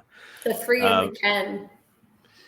And so they go back to Weird Barbie's house. They inject Barbie with some confidence and pull her out of her funk. And together they start the unbrainwashing phase, which is another one of the good there's so many good montages in this movie, but I think this one is probably the top. Maybe the opening it's my is favorite part of the whole movie. It's a really good movie. Yeah. And also the pacing of it, I think, was really well done. Like it built up so quickly, where it was just like one, and each one was just something that you could relate to. Where you're just like, holy crap! Just the Godfather. Do you want me to start it over and I'll talk over it the whole time? Yeah. I don't understand numbers. Like I think she's on the laptop being like, she's like, I don't know how to use Photoshop. Yeah. I don't know when to use the select tool. Yeah. And like, I just have all my money in a savings account. Yeah. In order for you to use if you want to use the select tool, you have to use the layer that you're trying to select. Here, let me show you. And he like reaches around her on both sides. So funny. Or like trying to play sports. They're like trying to play any sport, and it's like golf, tennis. Like doesn't matter. He's just there being like, ooh. Here, let me show you archery. Like you cannot do 2-person archery like that. It doesn't work. My favorite one is the no one will ever like me and I'm not pretty, and then he the glasses off of her, and like that happened in that's happened in She's All Bad, but that happened in Ugly Betty, which is like such a also America Ferrera. Exactly, but like that's the thing. And like movies have been making fun of this trope for a little while. Wonder Woman had the thing where the best Chris in Hollywood was like, just put some glasses on Wonder Woman, and the assistant is like, oh, a pair of glasses, and she's suddenly not going to be the most beautiful woman you've ever seen. But you also think about Clark Kent. Like Clark Kent literally only wears glasses, and he's Clark Kent versus Superman. Like he's not masking much else. So like the glasses trope is such a fun. But yeah, that one was so funny and so simplistic, and like what it was very good. we also get to see that Alan, though he is the normalest man in all of Barbie Land, is also kind of an idiot when he's trying to like hop that fence. And they're like, Alan, just go around. Just go around. But he has the pink jumpsuit too, and He it's does. He's so Team nice. Barbie. He's so Team Barbie from the very start. Yeah. Oh, And then they unleash their master plan, which is to turn all the Kens against one another by not paying Serenader. attention to their serenade. Yeah. Do you mind if I play it for you for 4.5 minutes while I stare uncomfortably into your eyes? I love it. I love it so much. It made me so happy. Yeah. I also, this is how I feel about musicians wholeheartedly, is I am made so uncomfortable when somebody is playing a song specifically to you. And Tat, you already gave your example of this happening to you, that it ruined a specific That's one of many. musician. So, like, let's just, that's the most impactful one. Who's had a dude randomly start playing Wonderwall in like a hostel room? I've had, Thank you. I was at a club that no longer, okay, you go first. I think the guy in the hallway at school who would just play Wonderwall like constantly, or like the daughters be good to your whatever that one was. He played it all the time. Yeah. It happened to me once at a club called Zipper, which no longer exists anymore. I know Zippers. Zippers, yeah. On college and church, right? Yeah, you know how it had that giant piano that had like a bar that went around it? Me and my friend were there, and we stood at the end of the piano, and the piano player started playing, and then he just started staring at me the entire time. And I turned to my friend, I'm like, I think he's singing to me. And then my friend was like, flattered? Like, I don't think there's many people that feel flattered. I couldn't confirm it at first, and then my friend was like, Steve, you're not the most desirable man on the fucking planet. Get over yourself. And I was like, okay, true, yeah. And then the man was like, this is for you, and he pointed at me. He pointed at me, and I was uncomfortable, and I was like, do I have to stay? But out of this weird sense of like, I don't know, I didn't want to like upset him, so I stayed for the whole song. Oh, Steven, did you just voice what everybody feels when yes, things like this happen to them? It happened to me. It was very uncomfortable. No one's ever serenaded me, but you that's don't because... want to. No. Sorry. Like the one part of America Ferrera's speech that really didn't get to me was the like women twisting themselves into knots so that people will like them. And I'm like, I never try to get people to like me. That is that's literally not my a priority. everyday. My highest point of anxiety. I've like actually talked to people about this. I'm like, so you're not constantly concerned about like upsetting people in your space, like strangers on the street, people in your home, and they're just like, no. I'm like, oh. That must be nice. Like you must actually walk to the subway station and like have a nice time. Like I don't know. Okay, so the anxiety of living is different. Like I have that. Like, am I going to be attacked for wearing headphones? I don't know. It's dark out. I just mean being in somebody's space. Like, oh gosh, like I'm too close to you. I'm so sorry. I'm almost bad. Yeah, I don't. Oh, I play this game on the subway called "Who's Going to Get Out of My Way." And it's because I've noticed that because I'm of small stature, like, and like little, that men will just like ram right into me. Like if they need to, like they won't move. They'll expect me to move out of the way. So I played this game and women will move out of the way and I play chicken. So I put my shoulder into a lot of like men's chest, like shoulder tackle, because I won't move and they have to move and they don't want to. So there's a lot of like bam happening, but I have like a really low like body center of gravity. Exactly. Right. So I just like literally like shoulder check people all the time. There's a lot of guys out there with bruised ribs. just shouldering. So yeah, Tatiana, that's a game I play. I think I should start just being like, I can't. I feel my heart beating. I'm like, no, that won't work. I try to make myself as small as possible. Yeah, when I'm like, don't notice me. I'm like, or like if a guy is man spreading, like I will sit beside him and I'll take my backpack and drop it on his leg. And then he'll usually like move. So there's a bravery here that some people have and some people don't. I'm just trying to get through the subway without being stabbed. So I'm gonna get stabbed one of these days. Like I pushed someone off. Okay, no. That's another podcast. It's gonna happen after someone tries to serenade you and you throat punch them off the fucking subway platform. That scene was so good because they pushed it so much longer than it needed to be. Like they brought you to that discomfort space where they were like, "We're here, we're here, we're still here." And how long do I have to commit to this to make it? So you don't get uncomfortable. And when it They did opens it to so all well. of the Kens on the beach, because it's just Ryan Gosling Ken, and then you see that they all have their own little like fires, and the drums. That's the Ken that I want to be with. The drummer. I think you should be the cello Ken or like the triangle Ken. Yeah. Yeah. I do like a triangle and a cello. So the plan works. They turn all the Kens against each other by ignoring their serenading and moving. All they do is move from one Ken to the other right in front of them, and it still tricks them because they're Look at their giant fake phone. Yeah, exactly. Excuse me for a moment. Who are you texting? Did Ken? you write this song? Yeah, I did. They're all playing the same song. And then the Kens decide that they're going to go to war. War. And it's the best. This is the best part of the movie for me, but I mean, it's just so funny and well choreographed and so silly. Like, instead of filming it in slow motion, they just act in slow motion like a stage play. It's so funny. It's got to be the most non-violent war I think I've ever seen. There's noogies. At one point, Ken simply opens his shirt to show his pecs, and a guy goes flying. Yeah. However, the businessmen from Mattel do show up, and one of them gets shot with an arrow. And he's like, "Is there real weapons?" After. He gets injured. Yeah, it's because Dr. Barbie's not there to heal everybody. It was an absolutely amazing scene. Like, that entire war was so perfect. Like, to get into the song starting and then everybody moving in slow motion, and even before they're like, we don't have guns, and he's like, we'll use the lacrosse sticks and the blah blah blah. Like, and beach offs. And beach offs.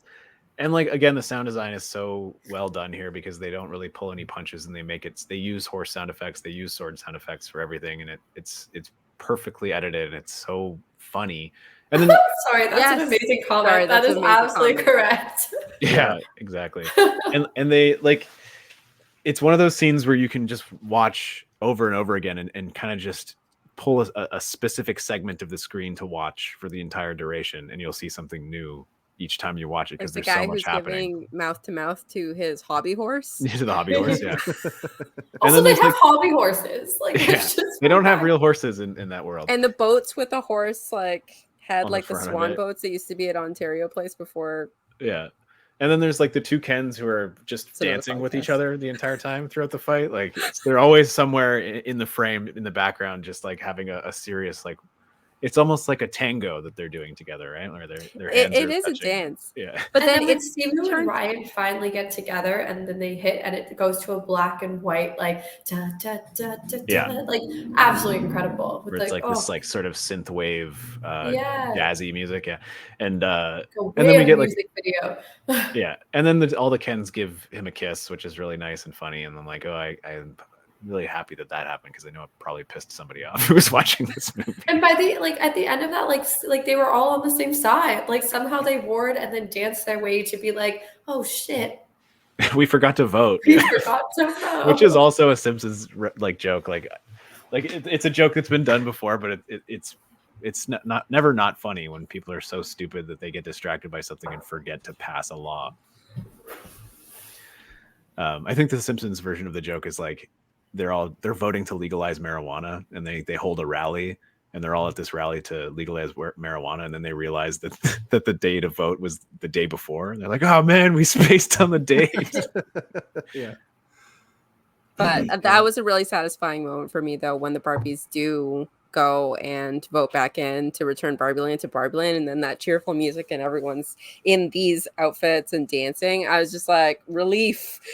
Yes, if we all worked together, we could do this. Like, that was the vibe, right? Like, if we all worked together, like, you could end this. You could do this. It's there. Conservatives tried it a couple years ago. It didn't really pan out for them. They did. But they were the ones fighting on the beach. It is also satisfying to see those like horrendous horse banners being pulled down in the Supreme Court and like everything being returned back to normalcy.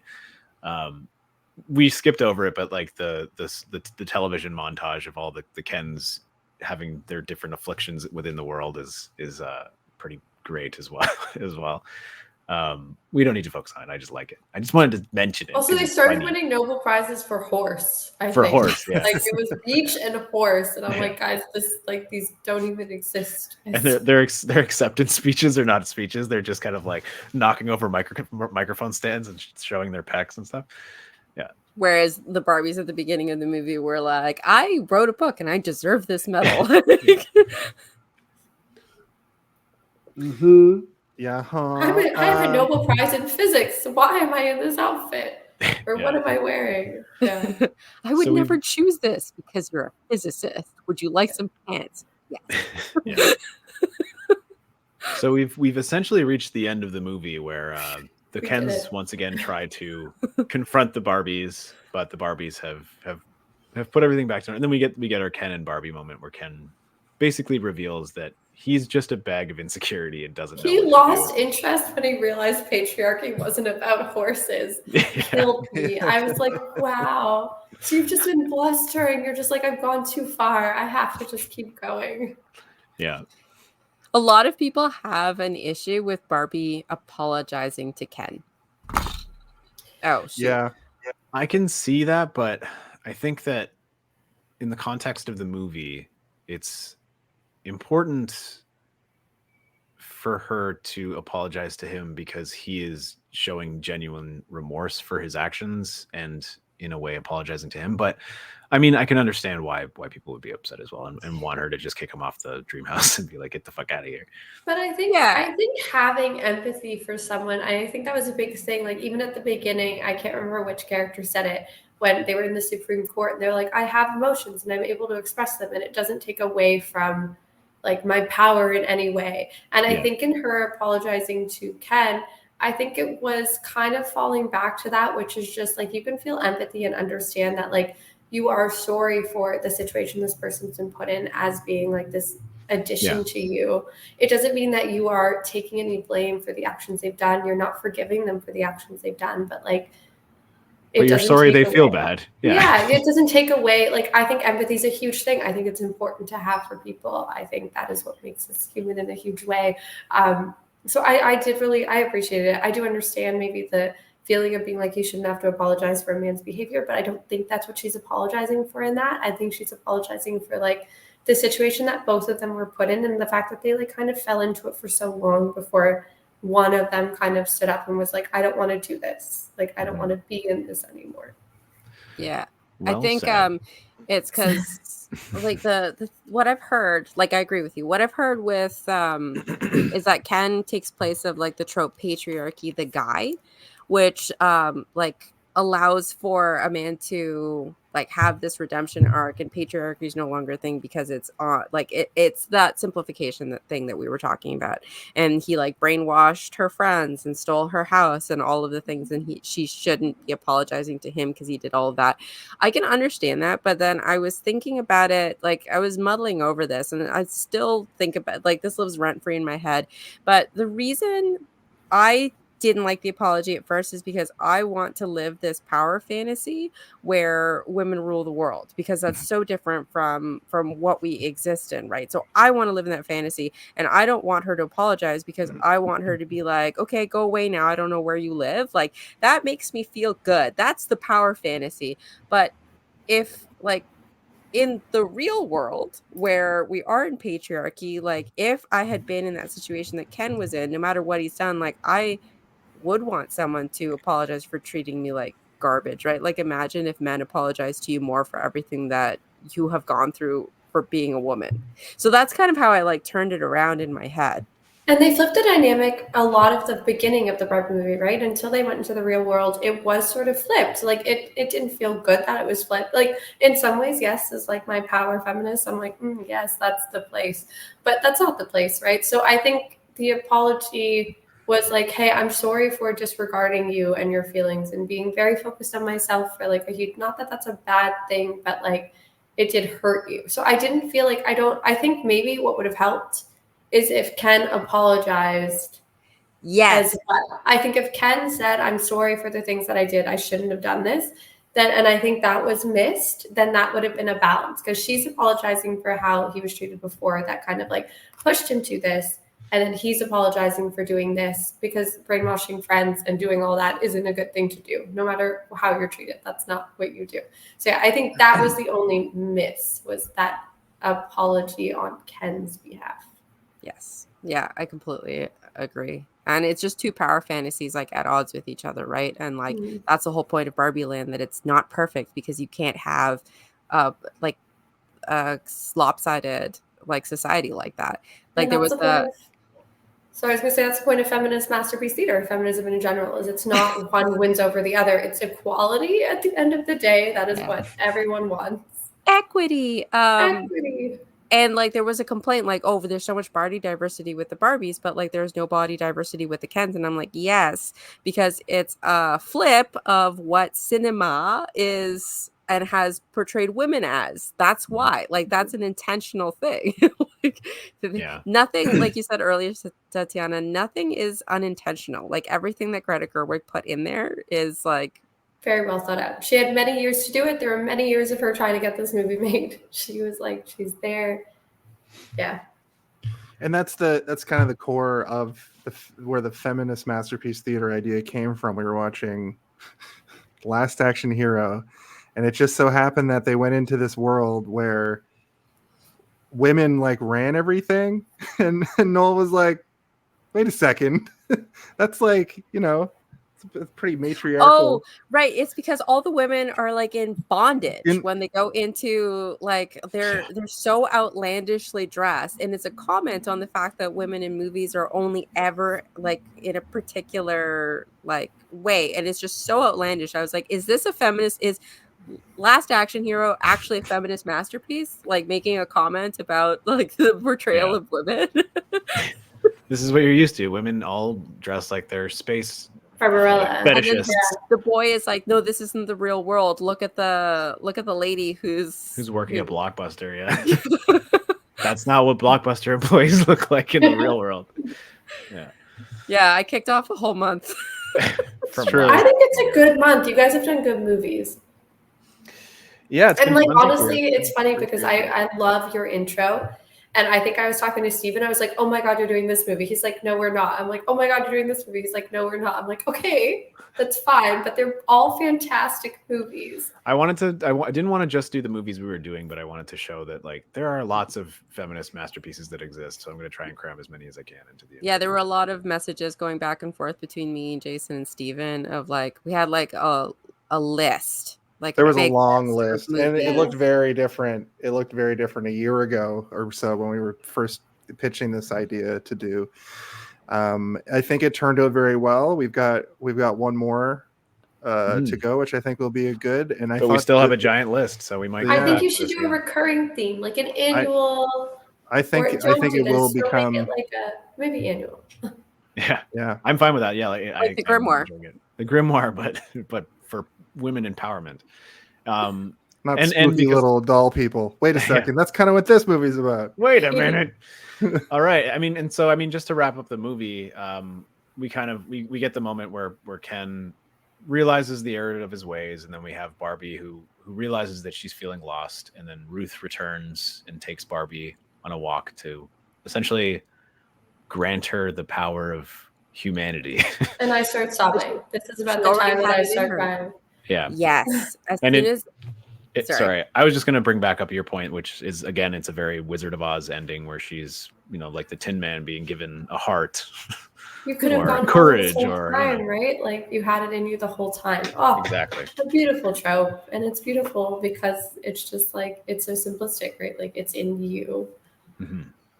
This is the part where you hear Billie Eilish's lyrics for the first time as well.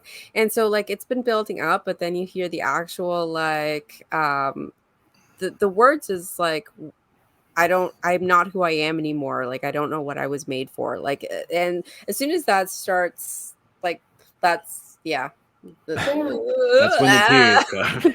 Also, like there's a point, I don't think they play it in this actual movie, but in that song where it says like, don't tell my boyfriend it's not what he's made for, kills me because I'm like, oh, like think about all like those feelings you keep inside because you're just like, I don't want to come across as like XYZ. Like, oh, beautiful song, absolutely incredible. I think the moment they turned it to Billie Eilish, who has done a song for James Bond, to be like, hey, this is what we're trying to get across. And like her and Phineas, as they do, fucking knocked it out of the park. Just made magic. Yeah. When she Absolutely. performed at the Oscars, she literally didn't face the crowd. Her back was to the crowd, and she was singing just against the other side with her brother. And then she turned around and saw everyone giving her a standing ovation and fully cried. And I was like, I can't. This is me crying again. This song just gets me going. Yeah. That moment was beautiful. It was beautiful. That deep breath, like when she did, like they did such a good job. You can see the moment where she gets a heart and a vagina. Yeah. At the same time. And it's beautiful. That's puberty. Her boobs should have grown. Like that's Yes. The costume design changes significantly for her, and she's in that yellow dress, and we've never seen her in that silhouette and that color pattern with her hair in that particular way in that moment. So like the progression that they give her, like the costume design is incredible. And like the press junket for this with Margot Robbie wearing all the different Barbie outfits. Every iconic Barbie outfit she could have done, her, like whatever the costume team was that made this for her, impeccable. Like they didn't miss a beat. And that's what the strike, they had to cut it off early. There were more outfits to be seen. But then Billie Eilish also wore a Barbie inspired outfit at the Oscars. So like it's all there. Like it's a fashion doll. Like it's all there. So just use it. Take it. Yeah. Right. Do we think that people are going to try and do?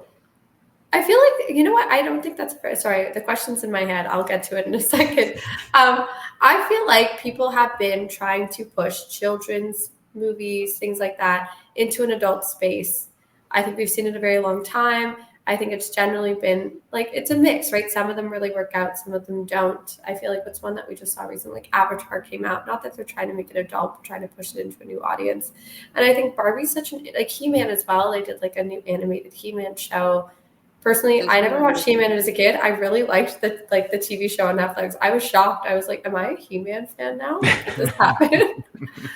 But like, I think Barbie was one that's so iconic and doesn't have a huge story base to pull from. So I think such a cool, like they also did a Winx Club television show. I don't know if anyone was young enough to watch but it was like a dark reimagining. It was so bad. Also think Riverdale, like they did Riverdale. Riverdale was a comic book I used to beg my mom to let me buy in every Walmart we go to.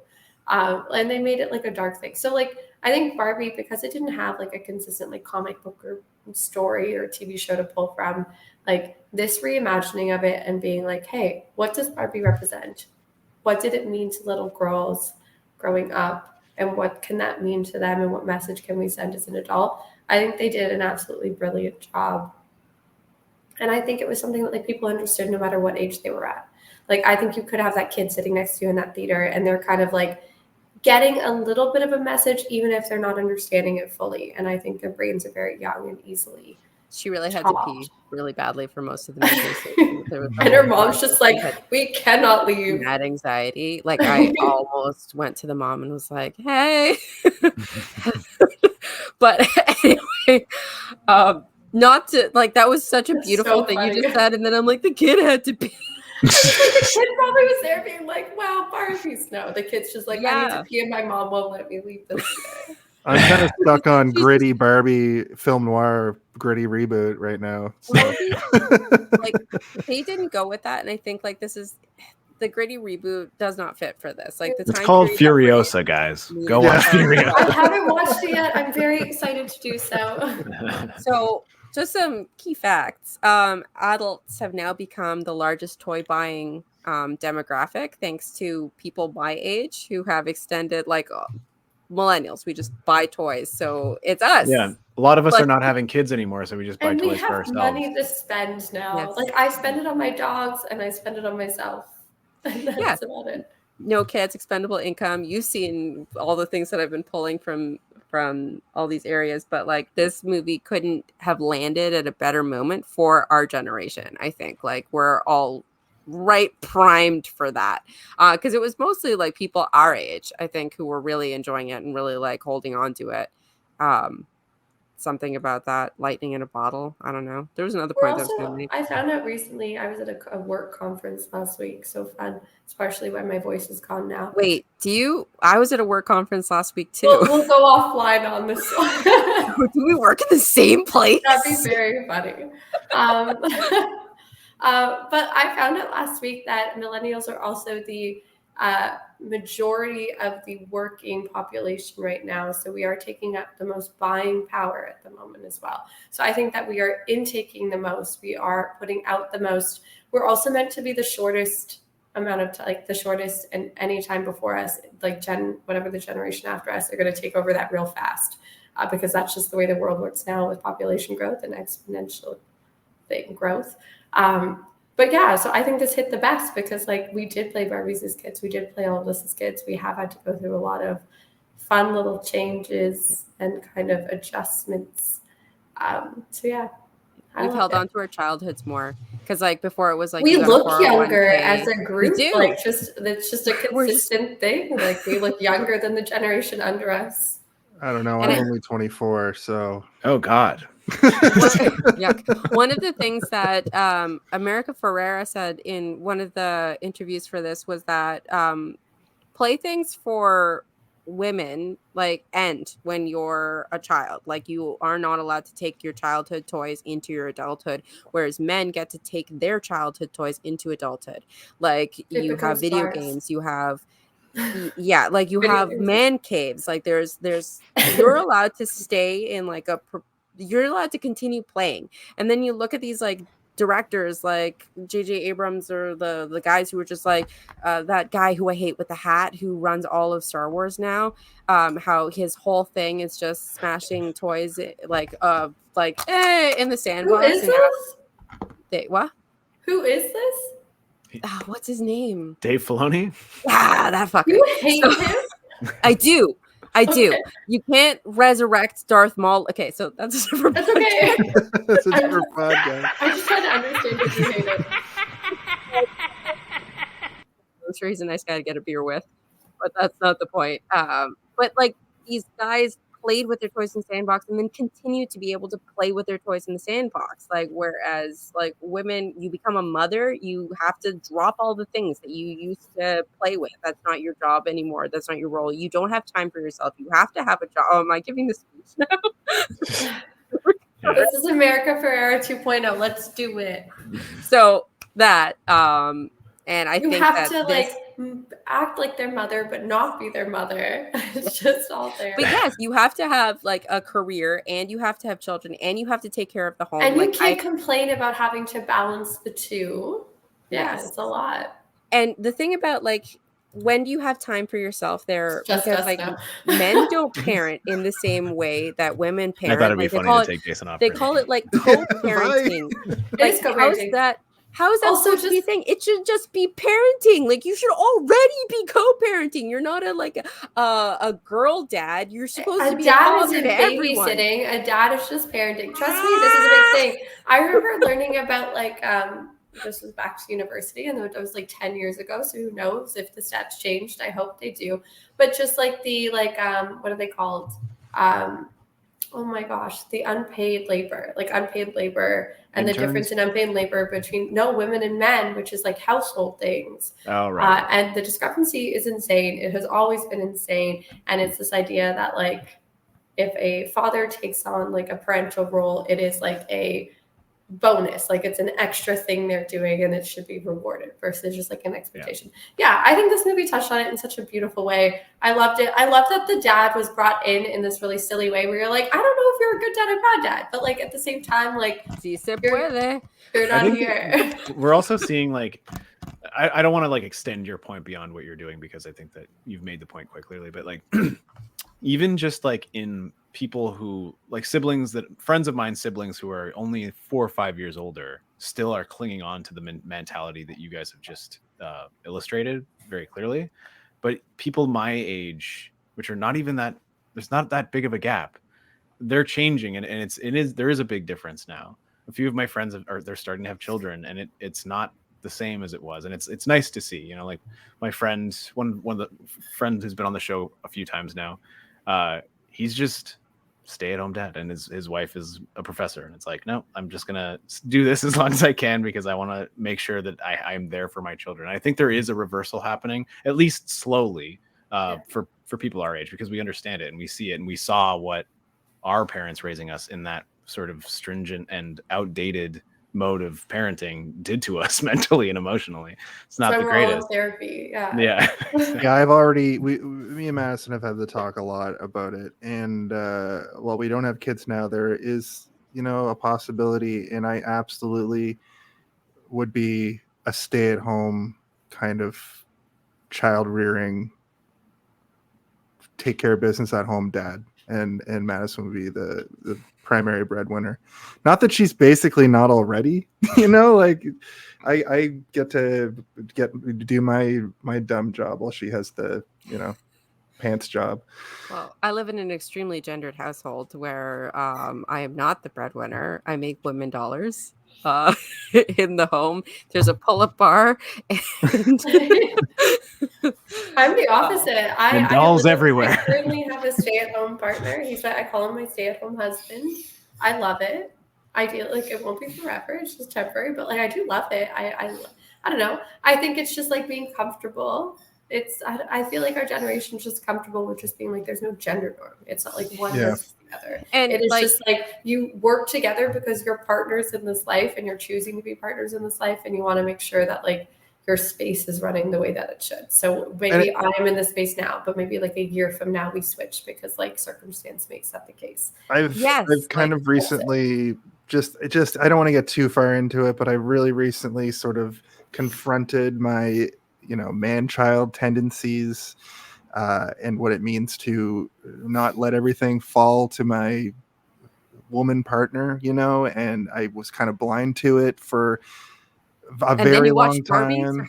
No, Barbie is kind of separate from it, but yes, I have been going through some stuff when it comes to that lately, and also I'm going to be 40 next year, so there's some stuff. It's kind of all compounding, and this movie has hit me in a weird way, and this conversation has really added to all that, and it's growth, but it is a lot that I don't think men who are in my age group really confront. A lot of my friends who have kids have had kids for 10 to 15 years at this point, and have already gone through it at some point. And then a lot of people my age just don't have relationships or kids, or, they're just kind of alone in the world because it's a fucking nightmare hellscape. Like you just have to kind of find your place. And it's different than Gen X was sort of that last generation that got to do it the old school traditional way, where it's like you go to college, you get a wife or husband, you have a kids, and you're divorced by 40, and then the generation before them, a lot of them are still married, and I mean horrible marriages, even though they hate each other. should have been divorced. That's such a fun generation. All right, as fun as this conversation is, and as uplifting and as heartwarming as it is, we still have to do the Home Alone of it all. Okay. Well, yeah, let's push to the end here. Thank you for it's such a good movie. Thank you for movie. inviting me to this movie review, guys. I'm very happy we got to do this one. So for those of you who have do a not, toy bakery over there. I almost said go bake us some cookies. My table is just a full D&D table. It will stay like this forever. I will forever be a kid. Yeah. Living my imaginary life. I love it. This is what we're here for. So for those of you who are not familiar, who are listening, the Home Alone of it all is when we collectively or individually decide a specific moment in the movie that we believe reminds us of the moment in Home Alone when Kevin McAllister places down the map to set up his traps for when the burglars attack. The moment in the movie we've all been waiting for. Not every movie has one. Sometimes movies have many of them. So let's all go through this together one by one and see what your Home Alone of it all is. Tatiana, why don't you go first? Oh, I really hope you don't start with me. I forgot that this is what we do. I wasn't given the breakdown again. Whoops. I mean, no, Noel, you can go first if you want. No, Noel ran away. Yeah, sure. The Home Alone. Noel hates it even more. I'm so sorry. I'm thinking. There's so many. For me, the Home Alone of it all is the deep brainwashing sequence. When they're wearing the jumpsuits, like, and putting the world back in order. That's it for me. Yeah, mine was when they go to the real world. From that point on, that's when things really start to kick into high gear. See, that's an actual Home Alone of it all. Like, I just don't understand the concept. Here's Tim Hortons Barbie. I think if I think of mine really deeply, I think it is when she's sitting on that bench and we first get that little thing and she just takes that deep breath and she sees everything. I think that's that first moment where I feel like she is just like taking that step.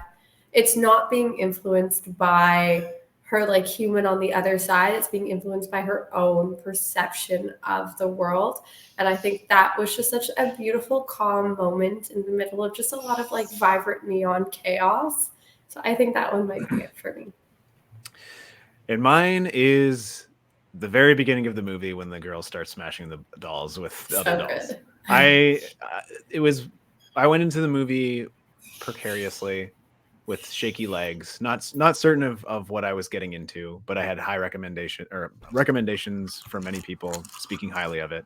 And as soon as the dolls started smashing, and as soon as I was drawing the parallels between 2001 and Barbie itself, I didn't even realize that was not going to be something like just a piece of marketing. When I saw that in the trailer, I was like, oh, that's probably just for marketing purposes. But to have it integrated into the movie and give us some history, I was in from the minute the movie started almost. That was my Home Alone of it all. I remember those accessories that you're showing, Noel. The Pizza Hut cup for Barbie. I remember those. My cousin had them. I used to play Barbie. I miss classic Pizza Huts. That's again another podcast, but like we should just try and really coordinate an old-timey Pizza Hut with like a Sunday bar.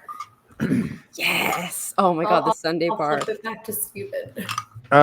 We didn't play the sting for Home Alone. Do you want to hear it? If you had to pick one, what do you think the Home Alone when is the Home Alone of it all? Can someone please tell me when the Home Alone? I really gotta know. When is the Home Alone of it all? What is the Home Alone of it all? Now that's the Home Alone of it all.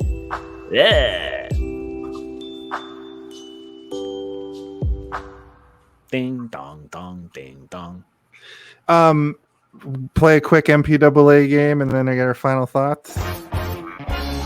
It's time to play Guess the MPAA. The new song. Hello, everybody. My name is Jonathan Barbie, and I am the host of the hit game, the MPAA Certificate Rating Game. The rules are simple. There's a 5-digit number that's given to every single movie that's given a rating. Those ratings, of course, are G-rated right up to NC-17. That has nothing to do with any of this. Don't think about it at all. That 5-digit number, all I need you to do is give me the 3 digits after the first 2 digits. So I'm going to say 2 numbers. I'm going to say, for this movie, for instance, it's 5-4. Now you just need to give me a number between 0 and 999. That's it. That's the whole game. And just like at the start, our guest always goes first.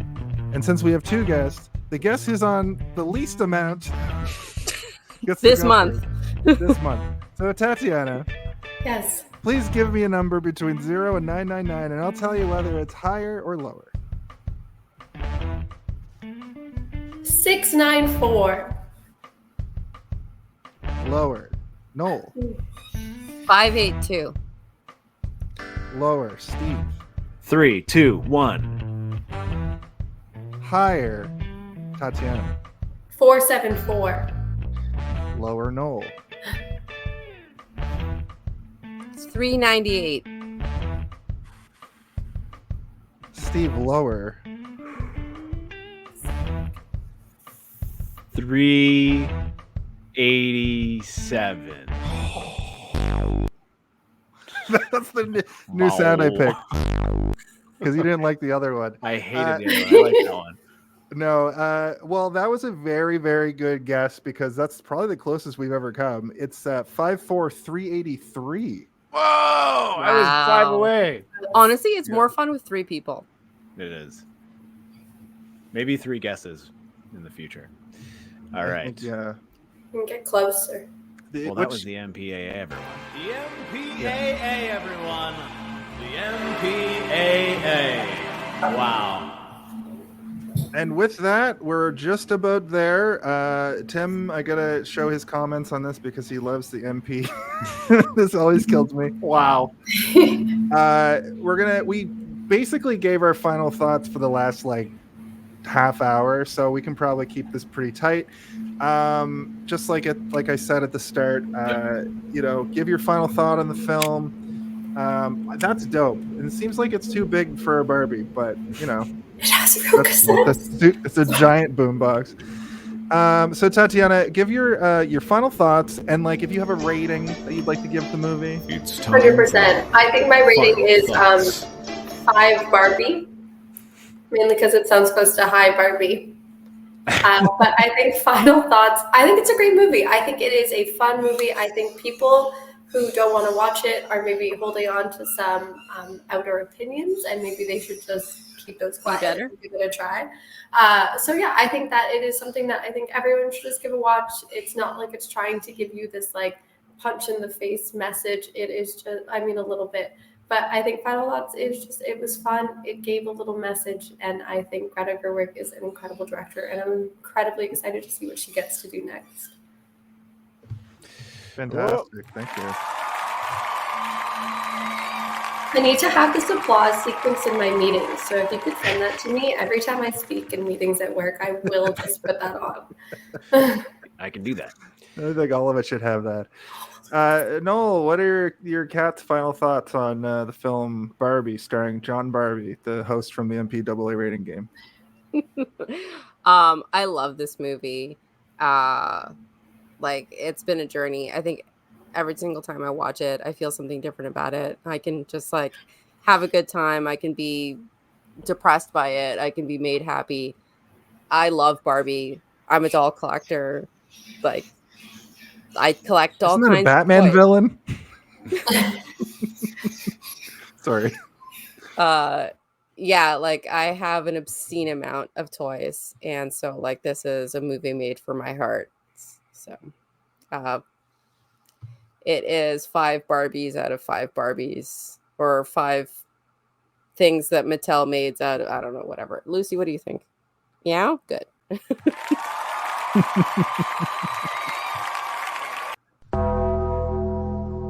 Thank you so much. Oh, you stink. Steve, what are your final thoughts for the Margot Robbie Ryan Gosling vehicle Barbie the movie? I'm almost tempted to yield my final thoughts to the ether because we went through so many individual sort of monologues on why we love so many parts of the movie already. So I'll just say that, if you find any reservation about watching this, those are misplaced. Immediately watch it. This movie is wonderful in pretty much every single way. It does harken back to a time, I would compare it to movies in the late 90s and early 2000s, where structurally it's very simplistic, but it's dealing with very complex narratives as well as themes, and it accomplishes everything that it sets out to do from the beginning all the way to the end. There's a couple of slippery parts here and there, but I think overall it's just wonderful in almost every way. I didn't get to talk about the sound design as much as I wanted to. The sound design rules. It's so good. I love it so much. For a rating, I think I'll give this movie the rating of being able to hold logic and emotion simultaneously without it affecting your powers. In fact, I'd say it heightens your powers.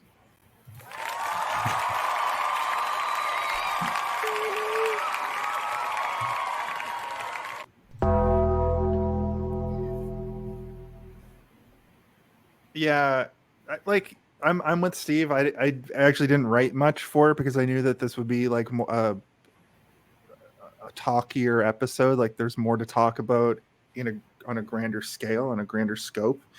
So I basically just said that it's a fun, funny movie that says the right things with a little subtlety, and it's one of the there aren't very many family films that actively smash the patriarchy. So I think everybody needs to see this. I think it's an important movie, as goofy as it seems like it would be.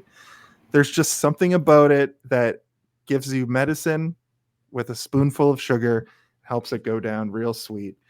but when you sit around and think about it, it's kind of a dark movie. It is kind of a gritty Barbie reboot, like subtextually. Yeah, great, colorful, fun movie on the surface that highlights a lot of gender issues. The Spoonful of Sugar, I give it a 4 out of 5, hard 4 out of 5, and I simply give this movie a sublime. Yes.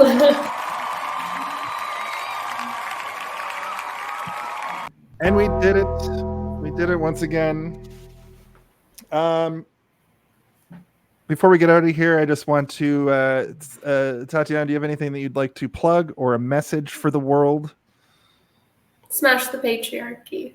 Hell yeah. That's it. Chucky's all for that. How about you, Noel? Noel Barbie? Yeah, I have a podcast called Stick Taps and Stitches. It's a hockey podcast. We're almost at the end of the Stanley Cup final, so that'll be really exciting. And then we do movies in the summer. We do hockey movies. But my actual plug is lean into your weird shit, people. Like if you collect toys, if you like Warhammer, if you like random shit, just like don't be afraid of it. Everyone's always afraid of being themselves and pulling a whole bunch of what they are to the real world because you're gonna get judged and you're gonna get all these things. Well, fuck those people. Like you have an inner child and it's your current self. So play with your toys. I absolutely love that. Nurture that baby. I feel the same way. Steve, what do you got? Or else. What are you cooking up these days? As usual, I'll plug the Darth Theorist channel on YouTube. We're growing. We're slowly growing. Every day we get bigger. We've changed the schedule to release videos Mondays, Fridays, Saturdays, and Sundays. So 4 days a week. I do all the narration as well as all of the character voices on that show. And I don't know. I think they're getting pretty good. They're getting more creative as we go. I'm having more fun doing them every time. So yeah, check it out. If you've got 15 minutes to burn while you eat a sandwich or something, why not learn about what happens when Yoda cures Anakin of all of his nightmares? I don't know. That's just one episode I recorded recently. I love thought. What are they called? Thought project. Like when you actually think through a random question. Yeah, that's basically the concept. Is we come up with like a very broad concept, and then we run down a narrative and basically just write sort of like a miniature fan fiction for what would happen if that occurred. It's fun. Darth Theorist Nights, where you do the real fanfic. Oh yeah, and then Obi-Wan said, "What if Jar Jar Master, where are your robes?" Yeah. How does Yoda pleasure himself? Like, what's he got? I don't know, but I know the noises he would make. Love sloshing. I would like to just shout out this podcast. Go watch it, listen to it. You can find us on all social media. I am hosting a professional wrestling event tomorrow night here in Toronto called Super Kick Pro Wrestling. In addition to that, every week we use White Bat Audio as part of our show. So go seek him out on YouTube. And also, we are launching a new podcast. It's called That's a Different Podcast. Each and every week, we'll talk about tangented stuff on this show. No, okay. Impossible. There's no time limitation on tangents. Put that on the paywall. Like, if you sign up for our Patreon, you get access to Noel's the content. Yeah. You get to see the way our brains work if we really don't have a schedule. Dear Lord, that's my brain all the time. ADD's a real bummer. But I guess with that, there's one weekly question, okay, that we ask each and every week. Okay, you following me on this? And I would like now for one of our guests or both to please ask that question. Hey, did you see this one?